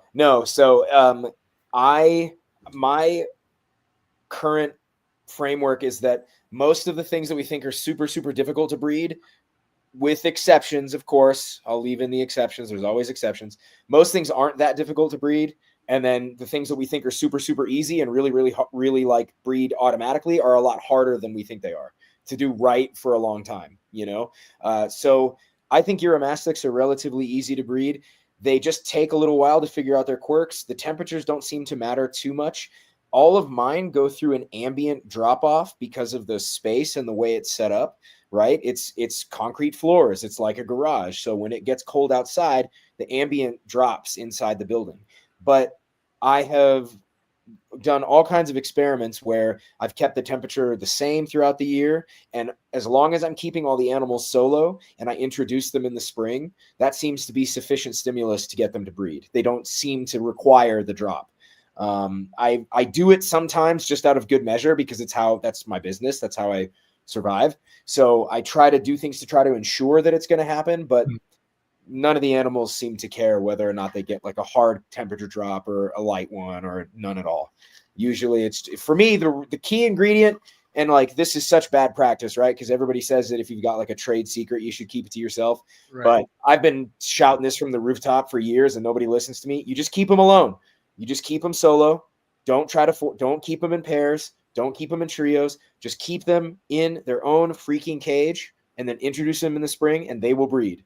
It's all you have to do. That might be a lizard thing across the board. I feel yeah, like I think a lot of lizards are like. I think just in general, they don't separate them for majority of the time, and you put them together when that time's right. I mean, what do you think, Steven? You've worked with tree monitors, the big monitors, and there was times where you didn't get shit, no action, and they were cohabiting together. That's most of the time. I mean, my record with monitor lizards is pretty abysmal. It's a sore subject. I mean, I'll talk about it, but even the same with like the Abronia breeding back in the day with Forrest, like anything that was kept in a pair, just nothing bred. Trio, nothing bred. It is the biggest. It's the thing, right? Because if we want to keep reptiles, we want to keep as many as we can, and we don't want to have a million cages. And part of the fun is seeing them interact and do their thing. And how are they going to breed if they're never together? What if I miss it? There's all this shit that will prevent you from just doing the right freaking thing and keep them alone 90% of the time. You can introduce them for socialization hour. That's fine. It's got nothing to do with breeding, and it has everything to do with making them like not a sociopath, because solitary confinement will make a sociopath, right? So you can do that, but then if you want to fucking breed them, keep them alone and introduce them in the breeding season when you want them to breed. Raise them from babies. Don't buy retired adults. Don't buy old adults. Just buy the goddamn baby, raise it well, and then do that, and they'll breed. They will freaking breed. It's the same thing I do with every damn animal I have. They're all kept solo, except my stupid tortoises. And the two, I think that's a good point, though. Is like, if that's something that you want to do, pick the right species to cohab with, like your tortoise example, or Egernia, or for me, like my my Spilotes are all cohab. Most of my rattlesnakes are cohab, but those are species that thrive in a cohab setting. Yes. Where, like, for instance, like with the monitor lizard discussion, you're giving them a roommate, and that's really about it. Right. If your goal is to have a nice big display enclosure with a couple lizards in it, okay, then you're accomplishing that. But if Yep. you have any intention of breeding, you're just you're cutting corners and you're not going to accomplish anything. Well, and it is so easy for the, you guys both understand this because you have animals that you've spent time observing and you've spent time seeing and getting to know their quirks, right? Mm-hmm. So you intuitively understand when two animals that are housed together are not getting along as they should, right? There are obvious things that show themselves to you right in the face all the time. One animal's bigger and fatter than the other. One animal has scars or a scratching on the back of its neck. One animal is out all the time. I hardly see the other one ever at all.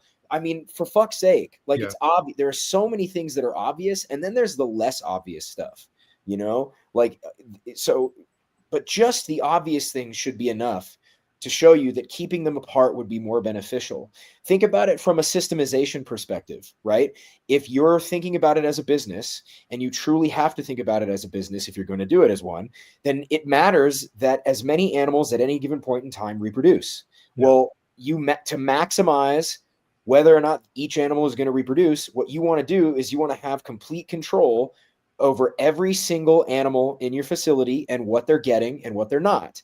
When you put two animals together, you do not have control anymore over which animal gets more or less of the resources, which animal gets more or less of the vitamins and supplements, which animal gets more or less of the attention. You don't have control over that anymore. And if you have something go wrong, you can't, if it's two animals, you're unable to pinpoint which animal it originated in and what you can do about it. So from my perspective, it's even a more ethical choice to take better care of each individual animal and give them the highest quality of life, to keep them fucking alone. Sure. Just keep them alone. And then do introductions. Just do introductions. It's not that hard. So I get why people don't want to do it. And I obviously don't think it has to be for everything. Because again, my tortoises, my Aegurnia, my Pseudocordylis, my Chuckwallas, they are all housed together. But they freaking evolved to be that way. They are supposed to do that. And Uromastyx are viciously territorial. And it makes sense why. So even when you think they're getting along okay, they're not. And that's why stuff goes haywire, is because you're forcing them to undergo a lot more stress than they need to. Well, this is kind of that 30% that you talked about of everything is the same for that first 70%. And now the last 30 is kind of that's where you kind of make and break your operation. And I agree. Right in that conversation of this applies well for, you said your Chuckwallas and your attorney and whatnot. Go over here to the Uromastyx. If you treat that the same, you're going to, it's going to be a complete disaster. And that's sometimes what sets apart the people who are successful from the ones who aren't, is you either are one, not willing to give that level of individualized attention, or you overextended yourself so much. And I know this because I used to be this guy. Yes. Where you're so overextended that you don't even have time to have intricacies within your system. Yes. Yeah, that's absolutely right. And it applies to everything else that you're doing, because I was just on this other show recently and I was talking about how, there's this concept. I'm sure you guys have heard of this. You've heard of the concept of Umwelt, right? It's this German biologist who came up with this idea of Umwelt, which is like, it's not just getting an idea of the likes and dislikes of the animal that you're trying to understand. It's about stepping into that animal as a being. Like, how do you step into what it's like to be a tiger, or what it's like to be a Uromastyx, or what it's like to be a scrub python? Because by projecting yourself into the experience of that animal, that's how you're going to get a better understanding of how that animal interacts with its environment and how it feels based on those interactions. It's not just a matter of like or dislike. It's much more nuanced than that, right? And so with the Uromastyx, I don't know why, but with those animals in particular, and to a lesser extent, the Chuckwallas, the Xenogamas, I feel like I get them a little more. Like, I don't know why. I can't explain it. There's something about the desert reptile, the desert lizard, the boulder obligate that I just am like, maybe I was like a boulder obligate lizard at some other life. You know what I mean?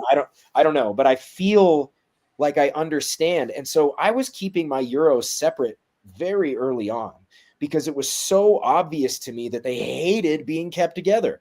Like it was like, I'm just going to keep them apart. It's way lower stress, you know, and it just solved so many problems. And to this day, you know, look, there are people who do it differently than I do who have great success, right? You got Camille Hammers at Hammerhead Reptiles in the Netherlands. He's one of my good buddies. He keeps everything together, but he also splits stuff all the time, right? You got Nicholas Alexander, who's another guy who got a ton of his Euros from me. He's been breeding them for a long time. He's doing a great job. He keeps his stuff together. But both of them operate in a very, very different ways. And the way they set up their enclosures is totally different from the way that I set up mine. So they clearly, I think those two guys are sort of counterpoints to the way that I do things. But I would be willing to bet hard money that if you raised up 5 other Euromastix breeders and you had them do it my way, they would breed more reptiles. I guarantee it. Like, I would bet so much money on that.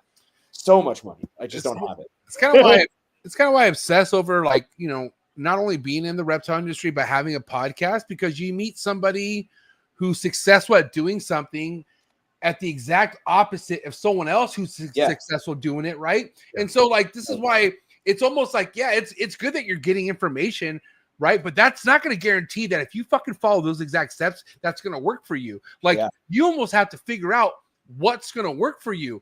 And you are going to go through times like what you did where you just tanked in a whole year, right? But instead of giving up, you're like, is this a fluke, or did I fucking, you know, there's just that figuring out moment. But once you kind of figure your place in the hobby, dude, there's no looking back after that.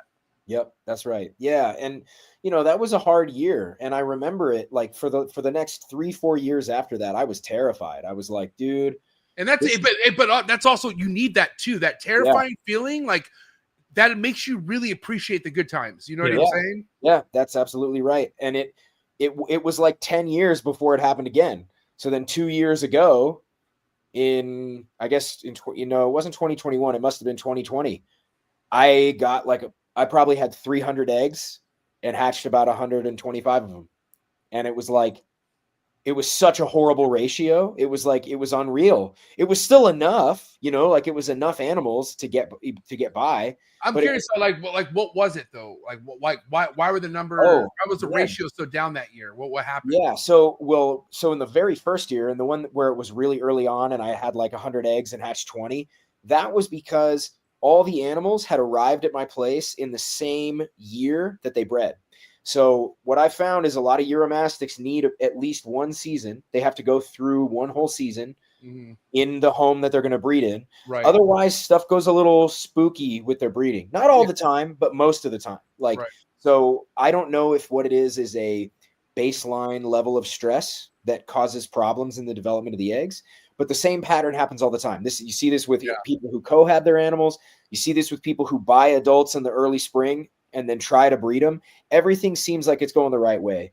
Both animals are eating, they mate, the female lays eggs, and one by one, the eggs just crash in the incubator. So my current working theory is that it's a baseline level of stress. So they have to have gone through at least one season in your house or in your facility, understanding what the temps are, and then they're much more likely to breed successfully, because that's exactly what happened in that first year where everything tanked for me. Almost all of the ones whose eggs tanked and didn't hatch had arrived to me in the spring when I bred them. All of like the 20-30 that did hatch, those had all been there for more than a year. They'd gone through a whole cycle at my place. And in the most recent one in 2020, when it was like that terrible, like less than 50% hatch ratio, it was, you know, frankly, I don't know what it was. I still haven't really figured it out. I think it was just one of those years where all the animals could have used a year off and didn't get it. And because what it wasn't like I was losing eggs all the time. It was weird little things that were happening. My mom was helping me out collecting eggs one day and dropped the container, which was a total accident. But so that was a clutch of 25 eggs, right? There's 25 gone. And then I had 3 or 4 first-year females who laid like 18 or 20 eggs, like huge clutches, but something went weird in the nesting and she like cracked half of them, you know, in like 3 or 4 different clutches. So there's 30 eggs that are all destroyed. And then you have like normal mortality, which like if you get a clutch of 20, you might lose 2 or 3 eggs, right? Sure. Not all the time, but sometimes. But if you've got 6 clutches of 20 and you lose 5 or 6 eggs per clutch, that's 30 eggs. They're gone, you know? So sometimes the large percent, you know, that's why you got to go by the percentage, because it was about 40% hatch rate, which is still really bad. But most of the time I average about an 85 to 90% hatch rate. So that was every year over year. So that was that one was a fluke. That was a very strange occurrence. But I've also had the same thing happen with my Xenogama, right? Where like brand new Xenogama that come to my place that breed in the first spring that they get here, usually the eggs don't do very well. Once they've been here for a season, they're off and running. And I produce like 150 Xenogama a year. And so they're fucking awesome. So yeah. Anyway, that's what I think happened. It's crazy though. Like if you talk about even all like the ratios that don't go in your favor, like you're still blessed to have animals to give it another shot. Like let's think about the fucking people that get wiped out by either a virus or like something that burns down, like the nightmares that we are up against sometimes keeping with what we keep. Like, I mean, it could always be worse, I feel like, you know, and that's why, you know, that's why I feel like you got to like keep your head forward sometimes and just, you know, like, you know, you got to pay attention, you know. You couldn't be more right. The reality is that a problem is an opportunity to remove an obstacle between you and success. That's what a problem is. So if something happens, it's not a catastrophe. It's not the end of the world. You've now been informed of something that doesn't work in what you're doing, and you get to take that out of the equation. So it's a way of perfecting your methodology year over year, because when it's a good thing to encounter hardship. It's a good thing. And we're all of us are very used to letting it be catastrophic, because if it's your business, how do you pay your bills? Right?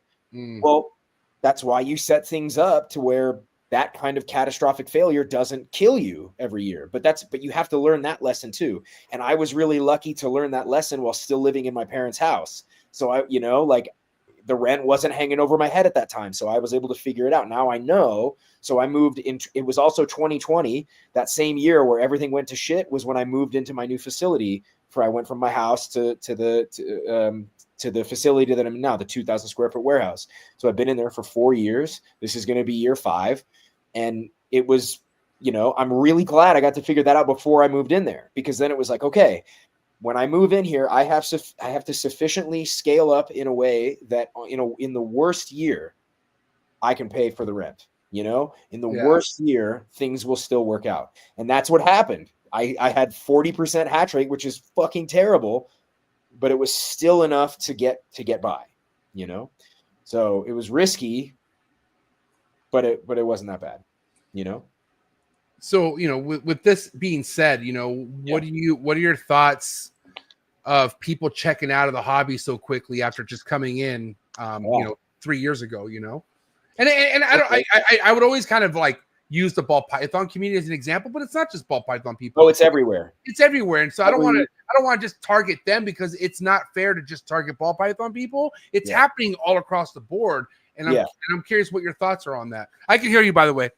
Oh, yeah. Okay. So it's, I guess they're like a little bit complicated, you know, like I think if your goal when you start working with a new set of animals is, you know, solely focused to try to make a return on those things, yeah, that's probably the wrong motivation to get in.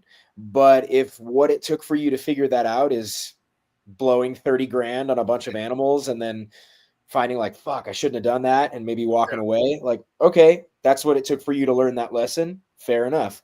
I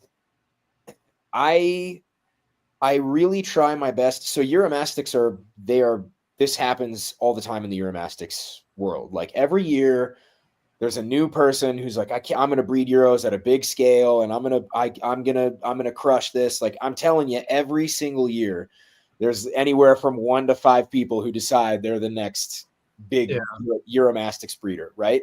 And my message to those people is, hell yeah, like absolutely. If you can do it, let's do it, you know? Because number one, it's going to make me better at what I do, right? So healthy competition is a good thing. Number two, I also recognize that I've got 15 years on you. Like I've, you know, like it's going to take a long time to catch up, but I hope you do it because we need more people. I think herpetoculture needs more people. Like we need to have more people in herpetoculture trying this stuff out because more people interested in reptiles and amphibians makes more people interested in reptiles and amphibians. So I want to be encouraging as often as possible.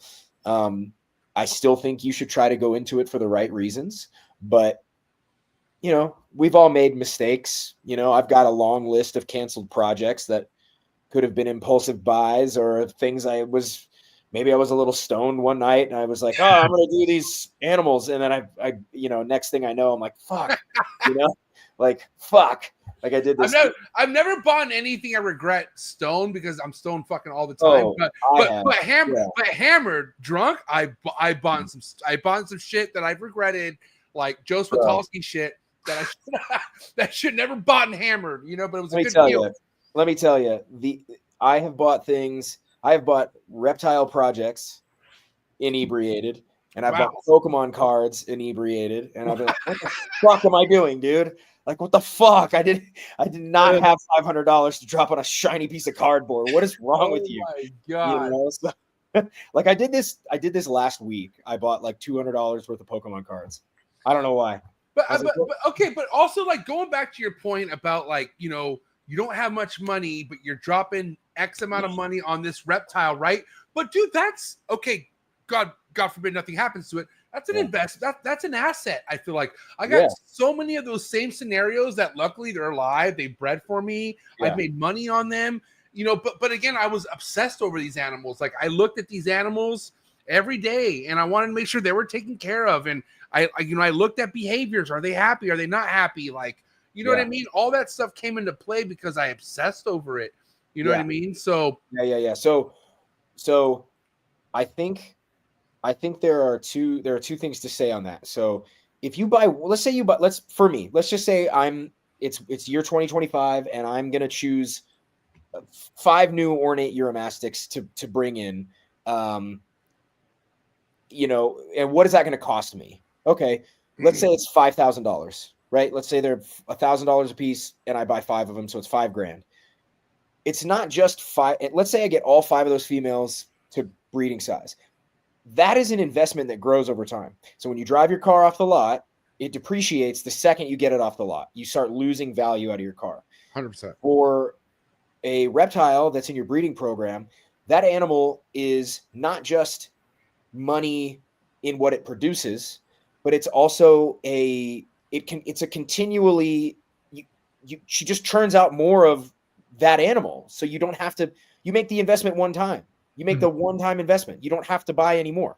You know, like you just keep breeding them and you keep gaining more. That $5,000 investment, as soon as it's paid off, becomes a $10,000, $20,000, $30,000, $40,000, $50,000. And every year that those animals produce for you and their offspring produce for you and their offspring produce for you, like it's not the same kind of investment as a car. So an animal appreciates in value in its strictly financial terms if we're not talking about how awesome they are as pets, right? So they continually increase in pet value and they continually increase in monetary value, right? So, and then everything else that you're doing, let's say you're trying to make reptiles a business, right? If you're doing side projects, that is the herpetocultural equivalent of research and development. So you are investigating another thing to either learn more about what you do or to see if this other thing that brings you joy, that is as deserving as the projects you're already working on, make the cut to get into your full-time lineup, you know? So 10 years ago, it was just Uromastyx. And then about 8 years ago, I added in the Xenogama, right? And so then the Xenogama were research and development. And it took me, I missed like 4 or 5 clutches before I ever got them to nest properly and get them to hatch. So then, but as soon as I did, they were obviously the right thing. As soon as I figured that little notch out, it was like, okay, these are obviously the perfect thing to keep working with. They're now a permanent resident. The Chuckwallas were research and development, that they made the cut. So I've got the butterfly agamas, a couple of tortoises, and some pseudocordylus. Those are the next thing right now. This is the research and development I'm doing now to see if they're worth keeping around Do they fit in sufficiently in my space? Can I get them to breed? Is there a market for them? That's your research and development, right? But it just takes on a different angle when you're talking about living animals, right? So you have to, as soon as it's a living creature, now it deserves like a different level of involvement, but it is still the same thing. It is still research and development, and it is your responsibility to ethically source them and ethically find new homes for them when you decide that that project is no longer for you anymore, you know? So it takes on an added sense of responsibility, but it is exactly the same thing. You are building what you do and why you do it, and you're learning more from each thing. You're building a resume. You're getting more information, because I've learned things from keeping the tortoises that I have now that apply to the Uromastyx in ways I couldn't have understood if I didn't do both.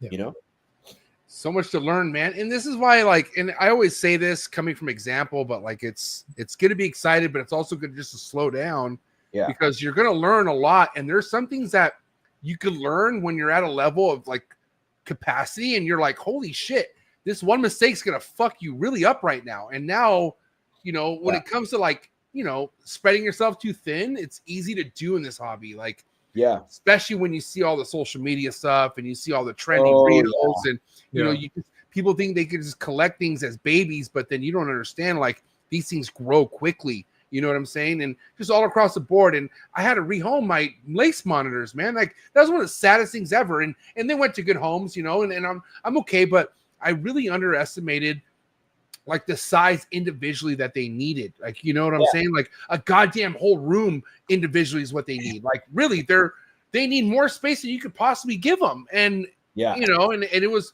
a tough pill to swallow, but man, it's a lot better than like me having to feel the neglect that I'm, you know, I feel like I'm giving them, but not having their own individual enclosure that is big enough for a goddamn adult lace monitor.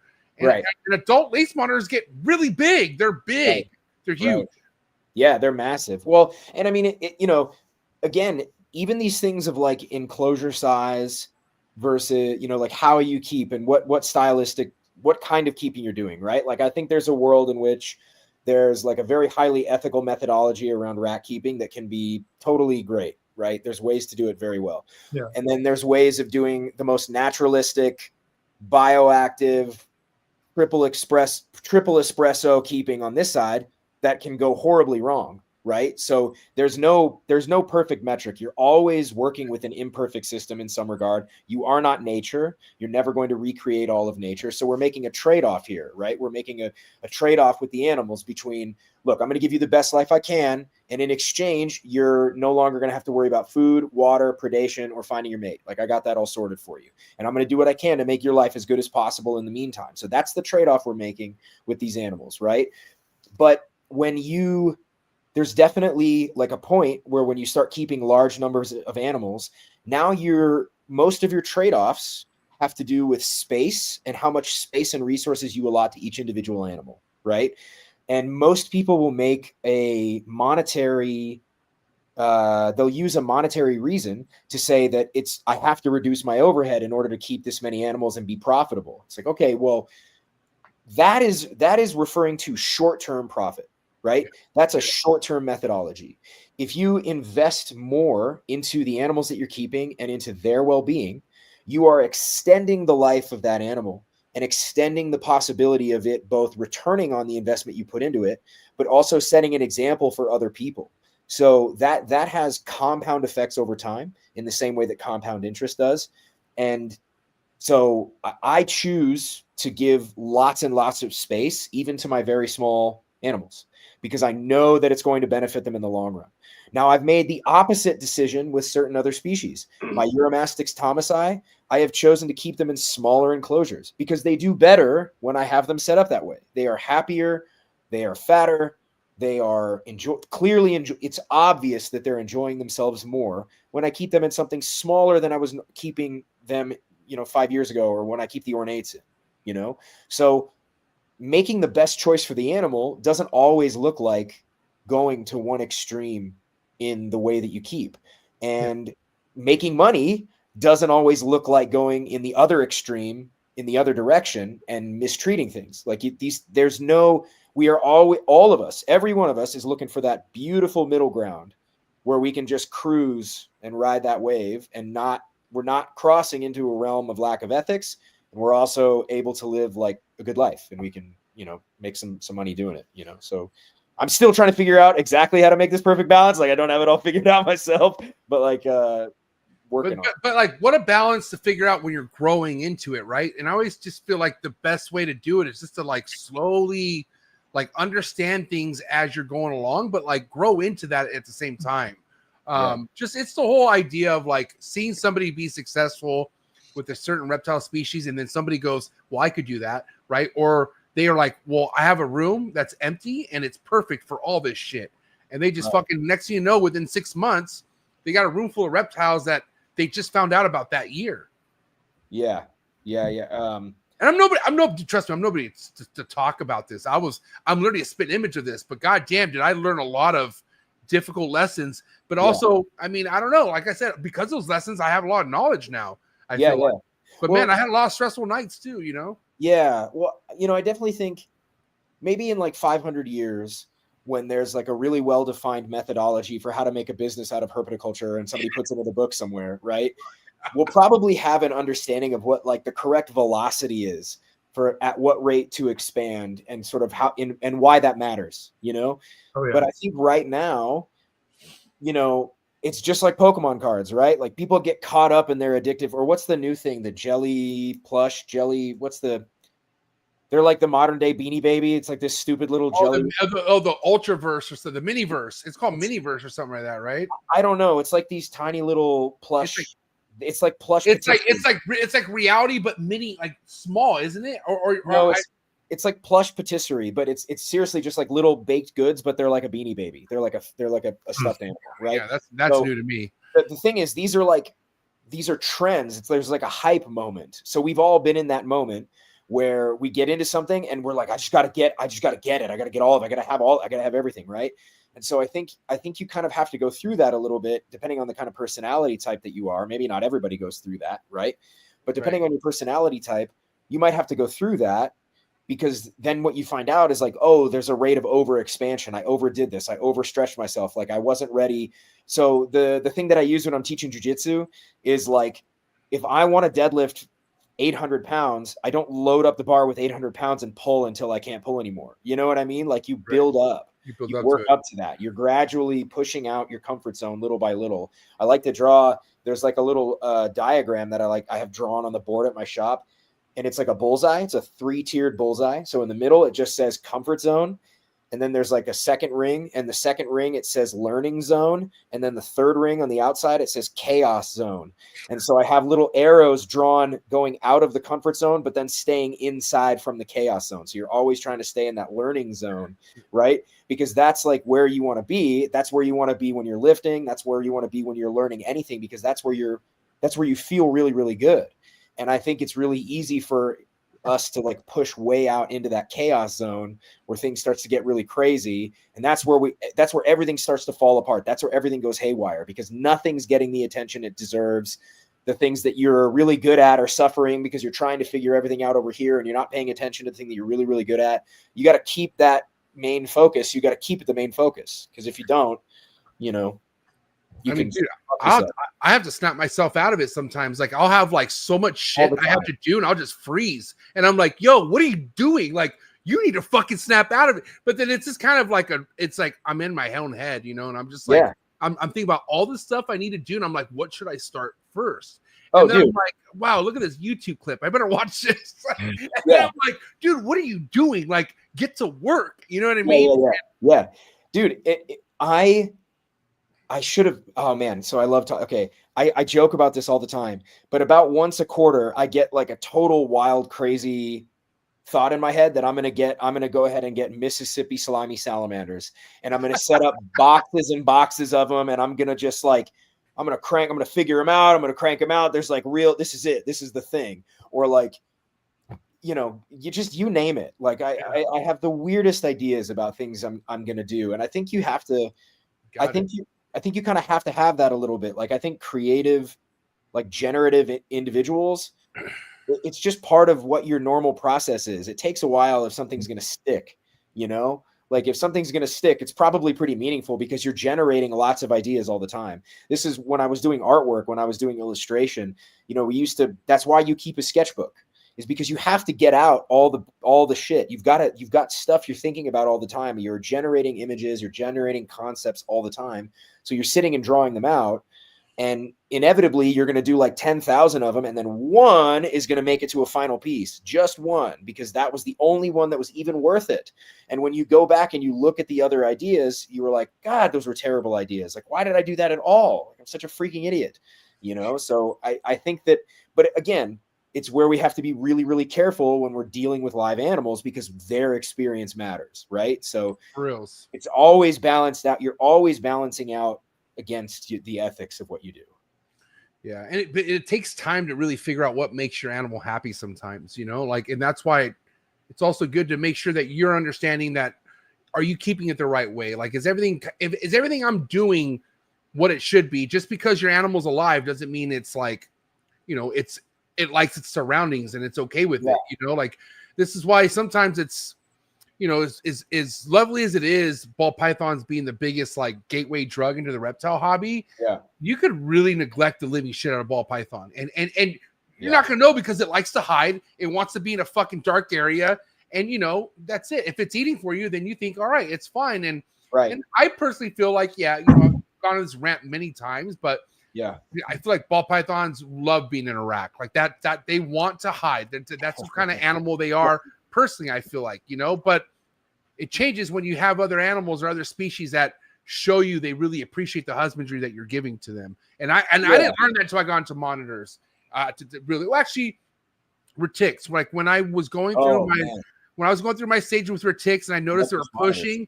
When I was like, dude, this is not good. Like, why are they all pushing? And I realized like they were miserable. They didn't want to be what they were in.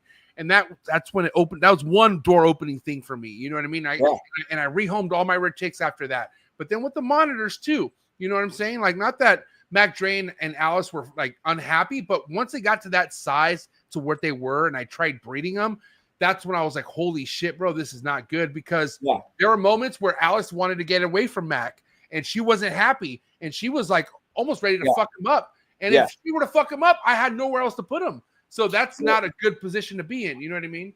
Right. This was actually, about a year and a half, maybe it was like a year and a half ago.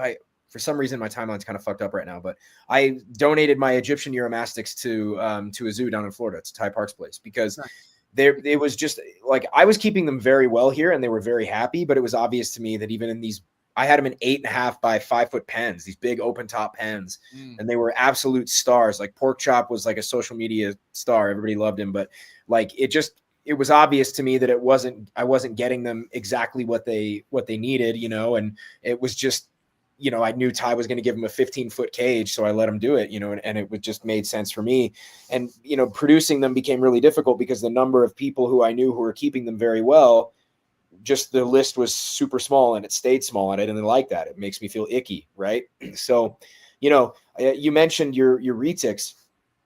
I think that when we think of like an upper limit, we have a tendency not to think about the lower limit of things too. So in the same way that I can't keep my horse in an apartment, right? If I have a horse, I can't keep it in an apartment. You're sort of required by law, right, to give it a sort of an ethical life, right? I think that there are upper limits in our reptiles, and that where it's like, okay, past a certain size, now we're talking about something different altogether. Let's talk about what it really means to keep these in a meaningful way. And if you think that is going to prevent a market for those animals, tell me there's not a crazy market for horses, bro. Nobody can keep a fucking horse. It's a horse, right. It's a damn horse. Like, you can, there's an up, but what I mean by this is like, in the same way that there's an upper limit, and I might personally, my own personal beliefs might put things like croc monitors, black throat monitors, reticulated pythons, berms, anacondas, caiman. Let's just say there's an upper limit for some of these animals where it becomes so challenging to give them a well-meaning existence to where it's maybe a little prohibitive to talk about, like maybe keeping them is not something we just let happen all the time. Like I'm open to whatever that means. I have my libertarian leanings, so just take it easy. But there's a lower limit too, right? So nobody bats an eyelash about the way rodents and mice are kept in feeder or lab settings. It's fucking horrific. Like, it's terrible. I see firsthand. Not good. They are brilliant, feeling, intelligent little organisms. Rats and mice are brilliant little animals. So it's fucked up. Yeah. So, but there's a lower level too, right? Because, but I probably wouldn't extend that same courtesy to a mealworm. Okay. Yeah. So like, I kind of feel like a mealworm only has like 10 neurons. So like, it's not a big deal, right? Or like a mollusk. Mollusks have no nervous system. There's no pain to be felt there because they don't have a nervous system. So I feel like there's a lower level too, to where below a certain point, we're talking about something that the ethics don't come into play in the same way. Wait, what about grasshoppers? Yeah, I mean, I'm sure there's something that it's like to be a grasshopper, but you're also food, you know, I used to enjoy feeding those fuckers off. They're so cool. Sometimes I wonder, like, damn, dude, like, yeah. He had a little homie that it probably just was hanging out with right now. Right. Well, but it's not to say that like you shouldn't feed a grasshopper or you shouldn't feed a rat or a mouse. Oh, I have animals that eat, whether it's the Ctenosura, the spiny-tailed iguanas, or whether it's the collared lizards that I used to keep, or some of the geckos that I've kept. They are deeply predatory. They will eat other geckos, and I fed them other geckos. You know, like I will feed lizard prey to my animals that eat lizards. Me too. I love that shit. That's actually it's part of their diet, you know, like, and is it uncomfortable sometimes? Yeah.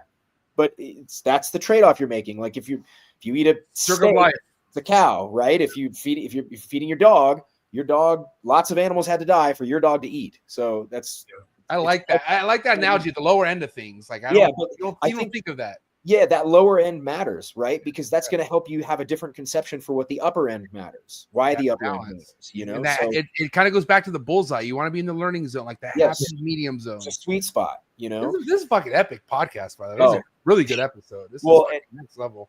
And so I really, the thing that I've been on lately, and I talked about this with Bobby on Gecko Cove recently, like my whole thing right now is domestication. I think it's so obvious that what we're doing is domesticating our animals, right? So some of them, like ball pythons, leopard geckos, corn snakes, crested geckos, you name it, bearded dragons, are already showing dramatic telltale examples of the domesticated phenotype, right? Whether this is breeding out of season, producing at lower age, reproducing at younger ages, producing larger than the wild average of offspring, high prevalence of white in the color palette, shortening snouts, changing structure, right? Like this is happening no matter what you say. It is obvious that it's happening, right? And so then, we can divide the domestication thing into two sections where we've got the part where we've got animals that are absolutely showing it, and it should just be no secret, and it should be okay because everything's domesticated, right? Like guinea pigs and koi and tulips and mealworms and cows and chickens. Like domestication is a natural part of being in the world. It's a natural evolutionary adaptation. But domestication also looks like something else, right? So everyone will mention the Russian fox domestication experiment, which is really, really famous, really well documented. This Russian guy took all these foxes, took like 100 of them in a breeding facility and only selected for ones for a single trait, which is lack of fear of humans. And within 5 generations, he had foxes that wanted to be pet, that licked you in the face and wagged their tail. They had floppy ears and piebald coats. And the takeaway that everyone pulls from this is, oh, wow, there's like tag-along genes when you select for tameness. But that's great. That's a good takeaway. But the more important takeaway is that if you're selecting for any number of things, any number of traits, any number of whatever, you are inevitably going to have tag-along traits that you cannot predict, because nobody knew that the floppy ears and the piebald coats and the wagging tail was going to come as a result of just selecting for friendliness and lack of fear, right? So all of the people out in herpetoculture who are, their whole thing is like, I like locality specific or pure wild type or whatever. It's a complete fabrication. You will not have that. You can't do it. It is not going to happen because you are selecting for the animals that you keep back. You're not nature. You don't know what the perfect scarlet king snake is supposed to look like. So inevitably, in 150 generations of those being bred in captivity, they will look different than the original ancestor, no matter what you do, no matter what. Yeah. So the takeaway for this is to embrace this and make the choices that are going to make those animals as happy and healthy as possible. Don't select for Great Danes because we know they die at 9 years old because they have a human growth or a growth hormone problem, which is why they get higher rates of cancer and joint issues. Select for a giant leopard gecko that doesn't die at 10, that dies at 35 after living a long, healthy life. Select for animals that enjoy your company, enjoy being in captivity, and like the things that and do well off of the diets that we give them.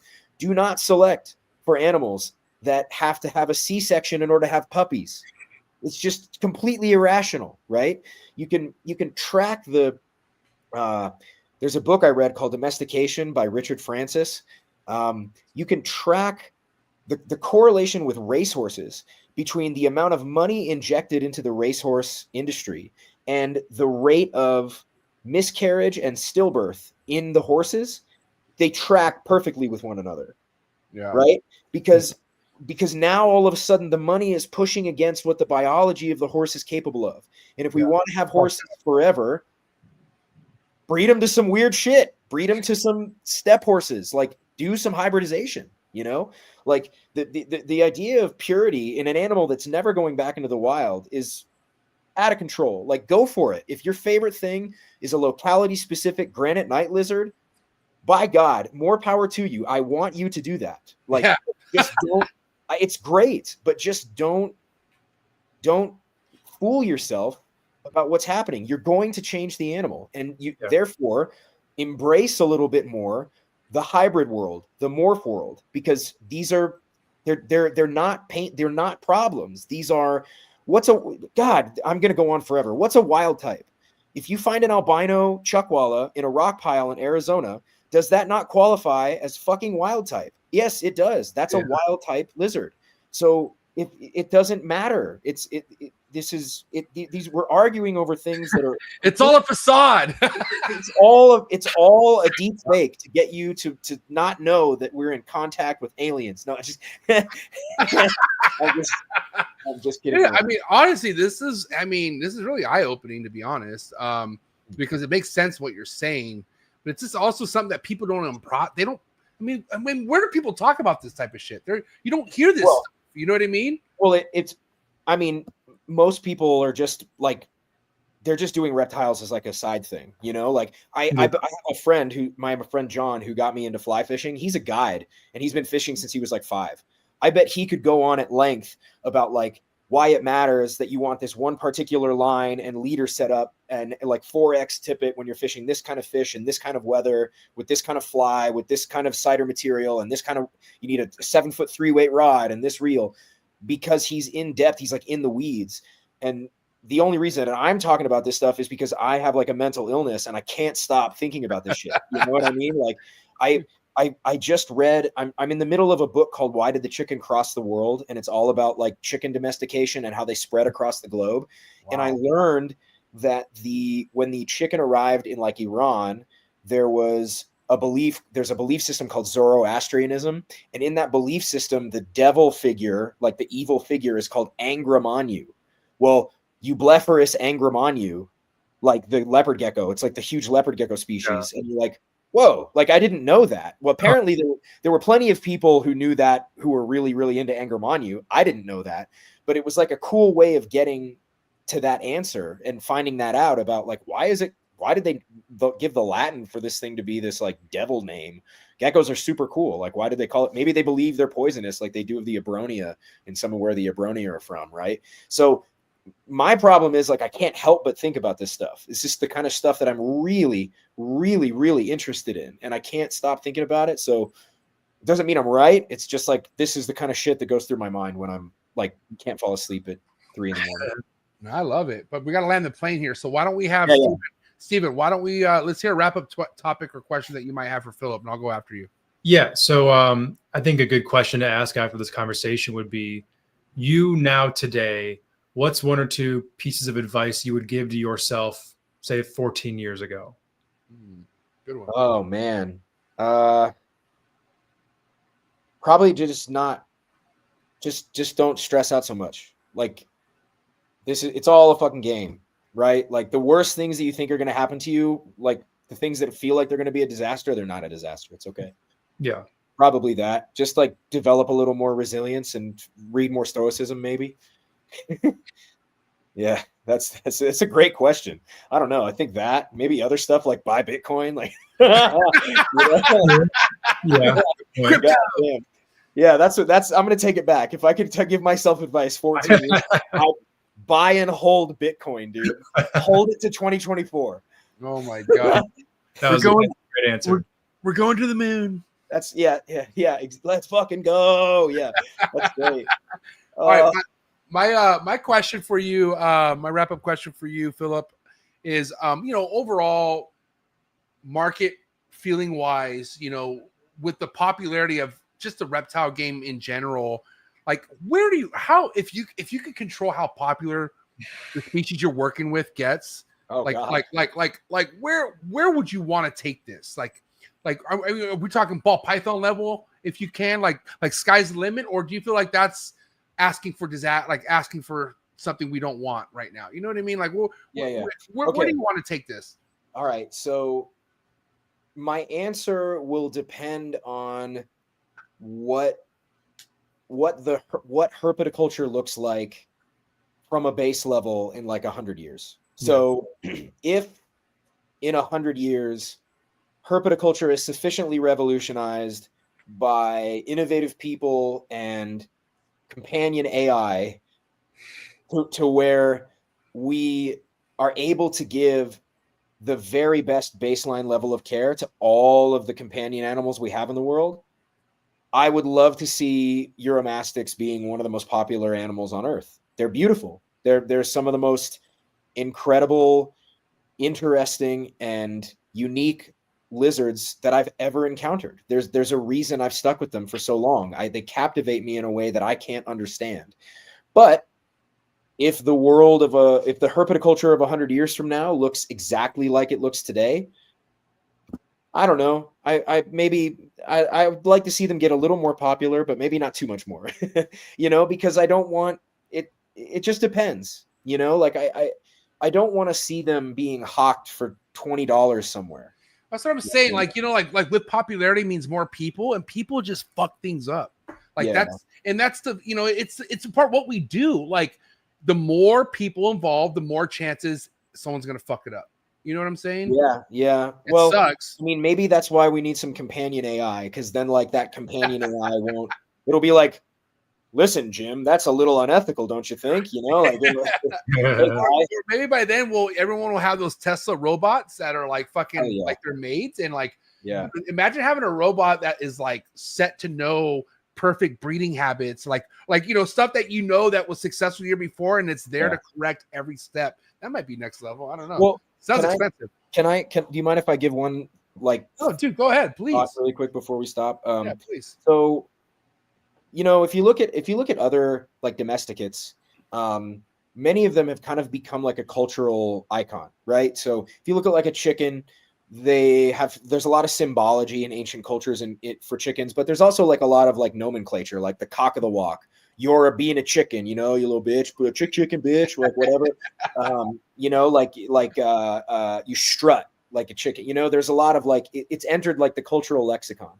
Horses, same kind of thing. Like horses had this massive cultural impact on us because not only did it give us power to move over land, but it gave us power militarily. Because if you had horses, you fuck people up, right? You sacked some cities. You went Mongol style. So I don't know which comes first. I don't know if like the domestication happens and then they become kind of a cultural thing, right? Or if it's the other way around. Maybe these are animals that we admired in their wild state that we brought indoors or into our homes, and we were like, oh, horses and chickens rule. Like, turns out we can make them lay eggs and produce milk. Hey, that cow does the same thing. Let's get that cow, right? So I kind of have a feeling, and I'm probably so wrong about this. This is probably so far off, it's not even fair. But like, I kind of have a feeling that, and I've said this before, is like as we're destroying all this wild landscape around us, for now, we're bringing all those animals that we're not seeing outside our windows anymore, that we're not interacting with every day, we're bringing them into our homes.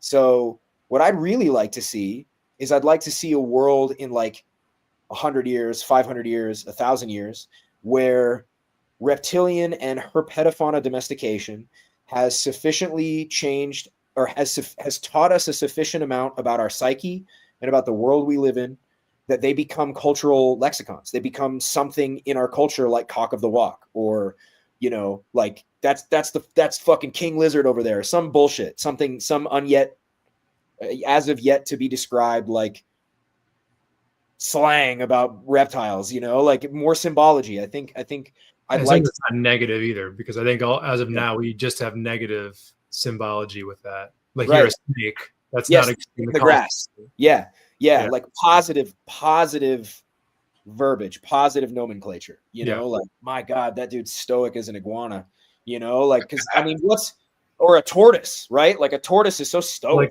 if calling someone a scrub is a good thing, that would be right. So, and I think the hard reality is that in 500 years, the herpetofauna we're keeping indoors with us doesn't look like the herpetofauna of today. There's just no way. It's not possible. Yeah, there's no way at all. Yeah. But I mean, it's probably going to be for the best ultimately. I think so. As long as we're legally still allowed to do this. Yeah.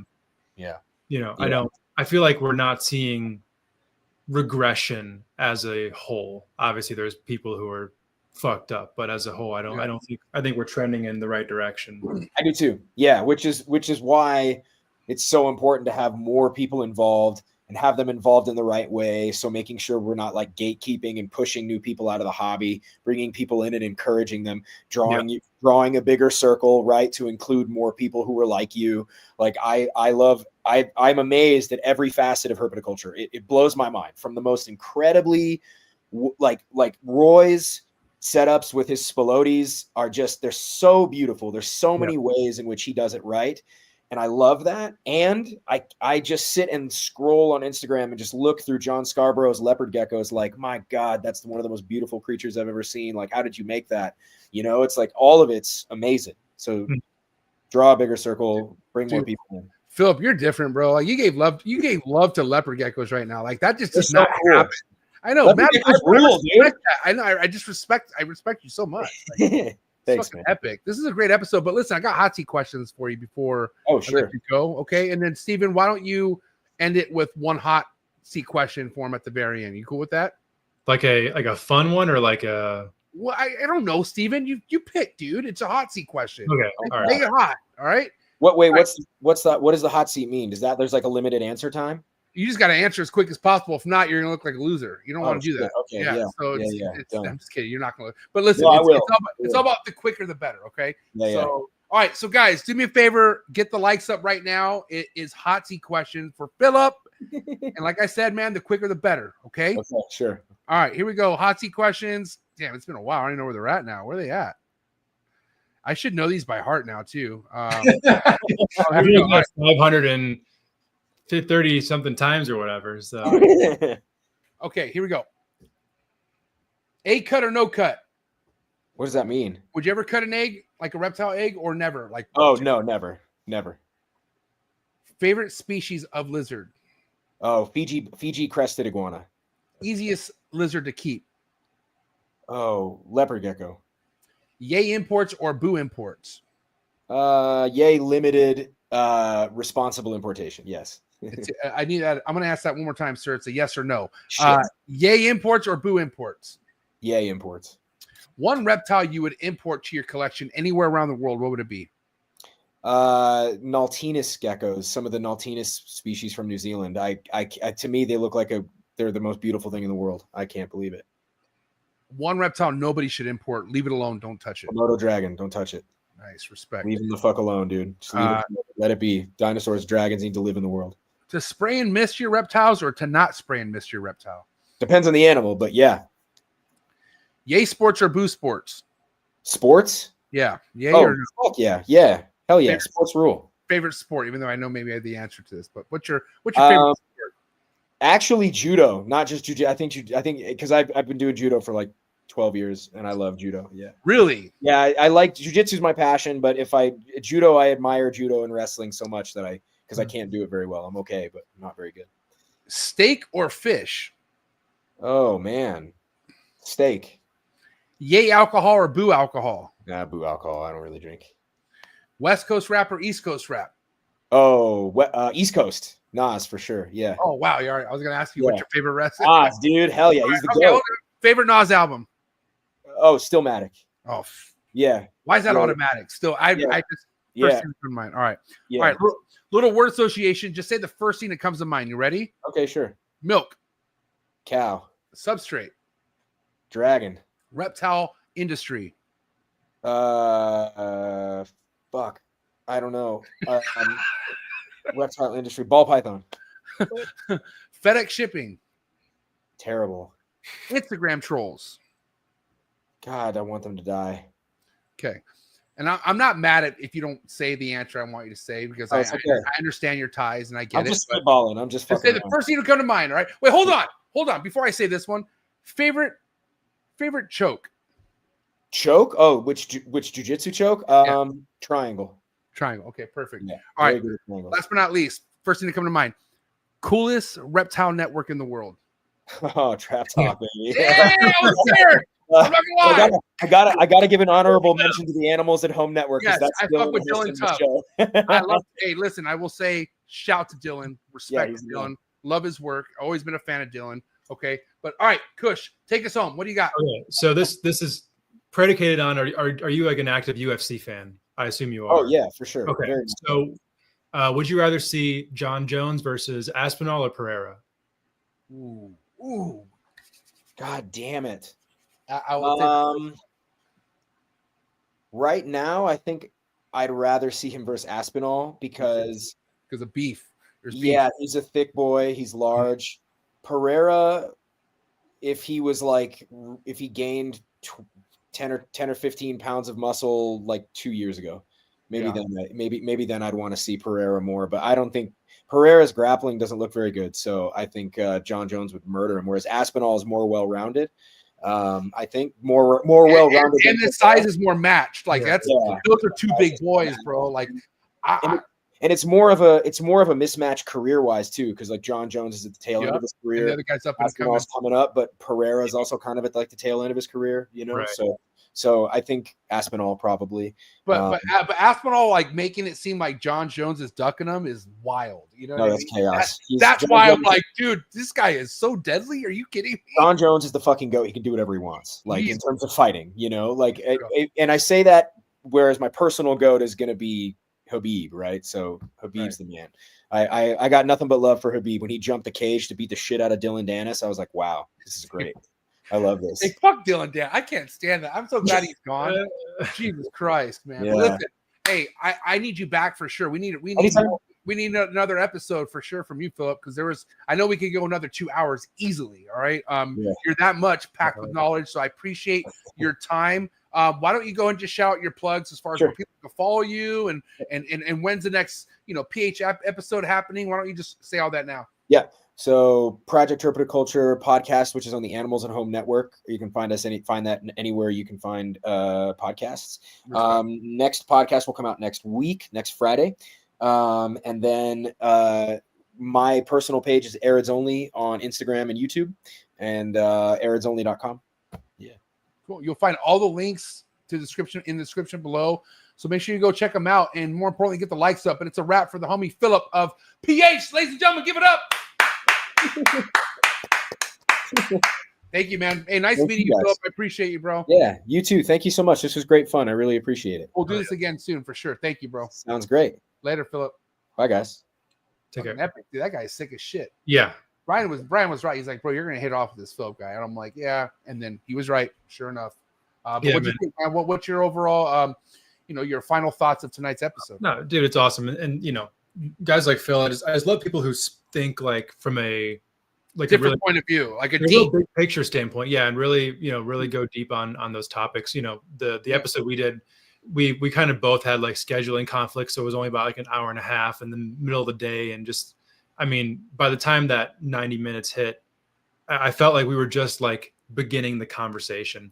That's how much depth there is to how he thinks about this stuff. So yeah, this is I mean, the reptile world is lucky that he does podcasts with regularity, because if this was I'm saying, this is why I was like, dude, nobody deserves a podcast like this guy, especially like the energy, his train of thought, like, and it's all because the research, the reading he's doing, and like stuff that he's experiencing. He's the kind of guy who's only coming off his own experience, and we're lucky to have somebody who's outspoken like that, because a lot of people don't like to talk about this shit. Well, and a lot of people who talk in that kind of way, they come from a piece of they come from a place of a very inflated ego. And for sure, a lot of people, I felt no ego from this guy at all, bro. And that's what training in Brazilian Jiu-Jitsu does to you. You can't have that fucking ego. That thing doesn't fly in that type of field. You know what I mean? You learn that very quickly. You get choked out if you have too big of an ego. 100%, yeah. But it can get a lot worse than getting choked out. I can tell you that much for sure.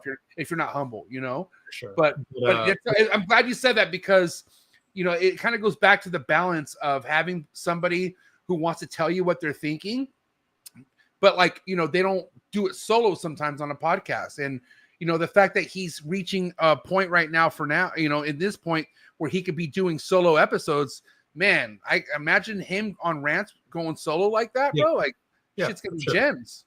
Yeah, absolutely. And it all comes down to how you deliver it.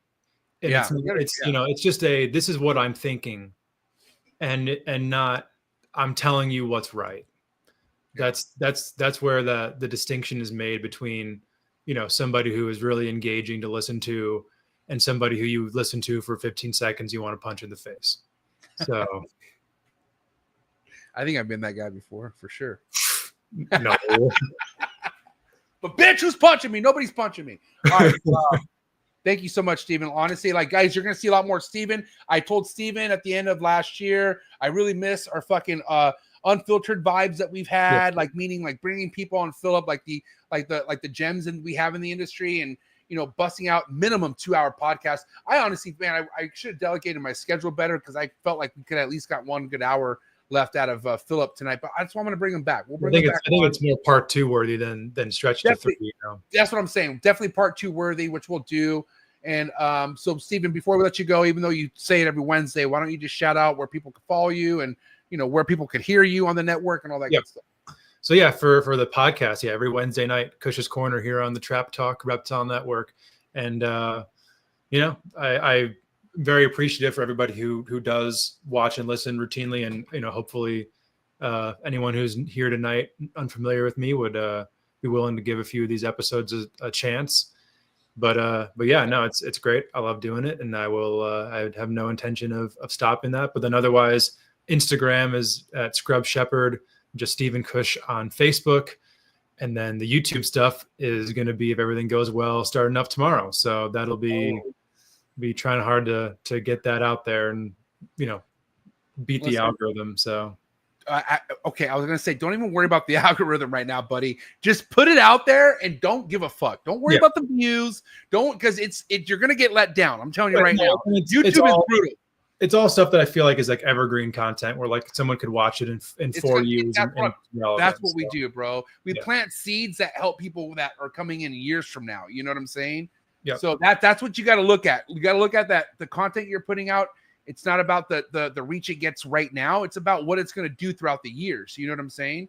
Yeah. So and you're literally building a catalog. It's really important to what we do, man. And that's why I got back on my fucking shit with my vlog that comes out tomorrow as well. So wait, what time's your vlog drop tomorrow? Oh wait, we haven't talked about that. We need to talk about that real quick. Should we just talk about what time's the best time? Yeah, I mean, you tell me. I feel like early in the day, right?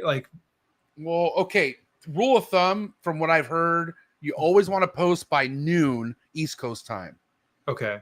So I would say maybe 9:15. I'm sorry, not 9. I'm sorry. You're an hour behind. 10. So I would say 11:15. Yeah, 10:15. Okay. Try it. See what happens. Cool. You got to figure it out. You got to look at the algorithm. You got to fuck around with the analytics and all that, which we'll go over. I'll teach you down the road. Cool. Have fun, buddy. This is good. This is great. Stephen Kush on YouTube. What a guy. Yeah, and Lisa, to answer the question, right now it's just my name on YouTube. MJ said that's probably not the best thing to do. So I don't know. It might change to something different, but right now it's just me with my profile picture with the scrub python in my hand. Stephen Kush is a unique name, though. It is. It's definitely have reptiles in it. Name. Yeah. Stephen Kush, the Scrub King, bitch. I might get a lot of people looking for some different style of content, and they see the video and they're like, "This is not what I'm here for." So, the wrong kind of genetics, I guess. All right. Well, listen. You will eventually find the link to Stephen's YouTube channel in the description below, and it'll be all over my social media and stuff too. And we'll make sure it's there. But guys, go give him a follow if you're not already. Please, the guy. The best doing it in the scrub game, for sure. That's why he's the Scrub King. Stephen Kush, give it up for my boy, ladies and gentlemen. Thanks for coming out tonight, Stephen. You're the man. Thanks for having me. All right. Have a good night, everyone out there. If you enjoyed tonight's episode, the first Trap Talk with MJ of 2025, let's get the likes up. Please help me get the likes up. And if you want to get more behind the scenes, if you want to get my vlogs before they're actually released out on YouTube, that exclusive content, then come join Trap Talk Patreon family. You can join the Trap Talk Patreon family by clicking the first link in the description below. As soon as you join the Patreon family, you get connected to a Discord, which we have new things coming to the Discord, by the way. It's going to be awesome. And there's an Instagram group chat popping. All right. So come join the Trap Talk family today. Trap Fest 2025 is going to be one for the books. Appreciate everyone in the comments. You guys are lovely. Please hit the like button before you leave, all right? And if you are watching this and you're not subscribed yet, hit that subscribe button if you please, all right? God bless all you. All right, guys. But listen, before I let you guys go, please remember to support USARK. Let's go. Shout out to USARK and all USARK members. If you don't know what USARK is, don't be ashamed. Just go ahead and click the third link in the description below. See what USARK is all about, okay? You never know when legislations are going to hit your backyard, so that's why it's very important to consider becoming a USARK member today. These numbers really do matter, and they look at it for consideration when it comes to battling legislation. So first and foremost, thank you, Phil Goss. Thank you to anybody out there who partners up and volunteers with USARK organization. Thank you for anyone out there who's a USARK member. And if you can't become a USARK member today, please talk about it on your platforms. Let your neighbors know, let all your pet stores know what USARK is here for, and it's here to fight for our animal rights. Thank you to every USARK member and USARK supporter out there. True.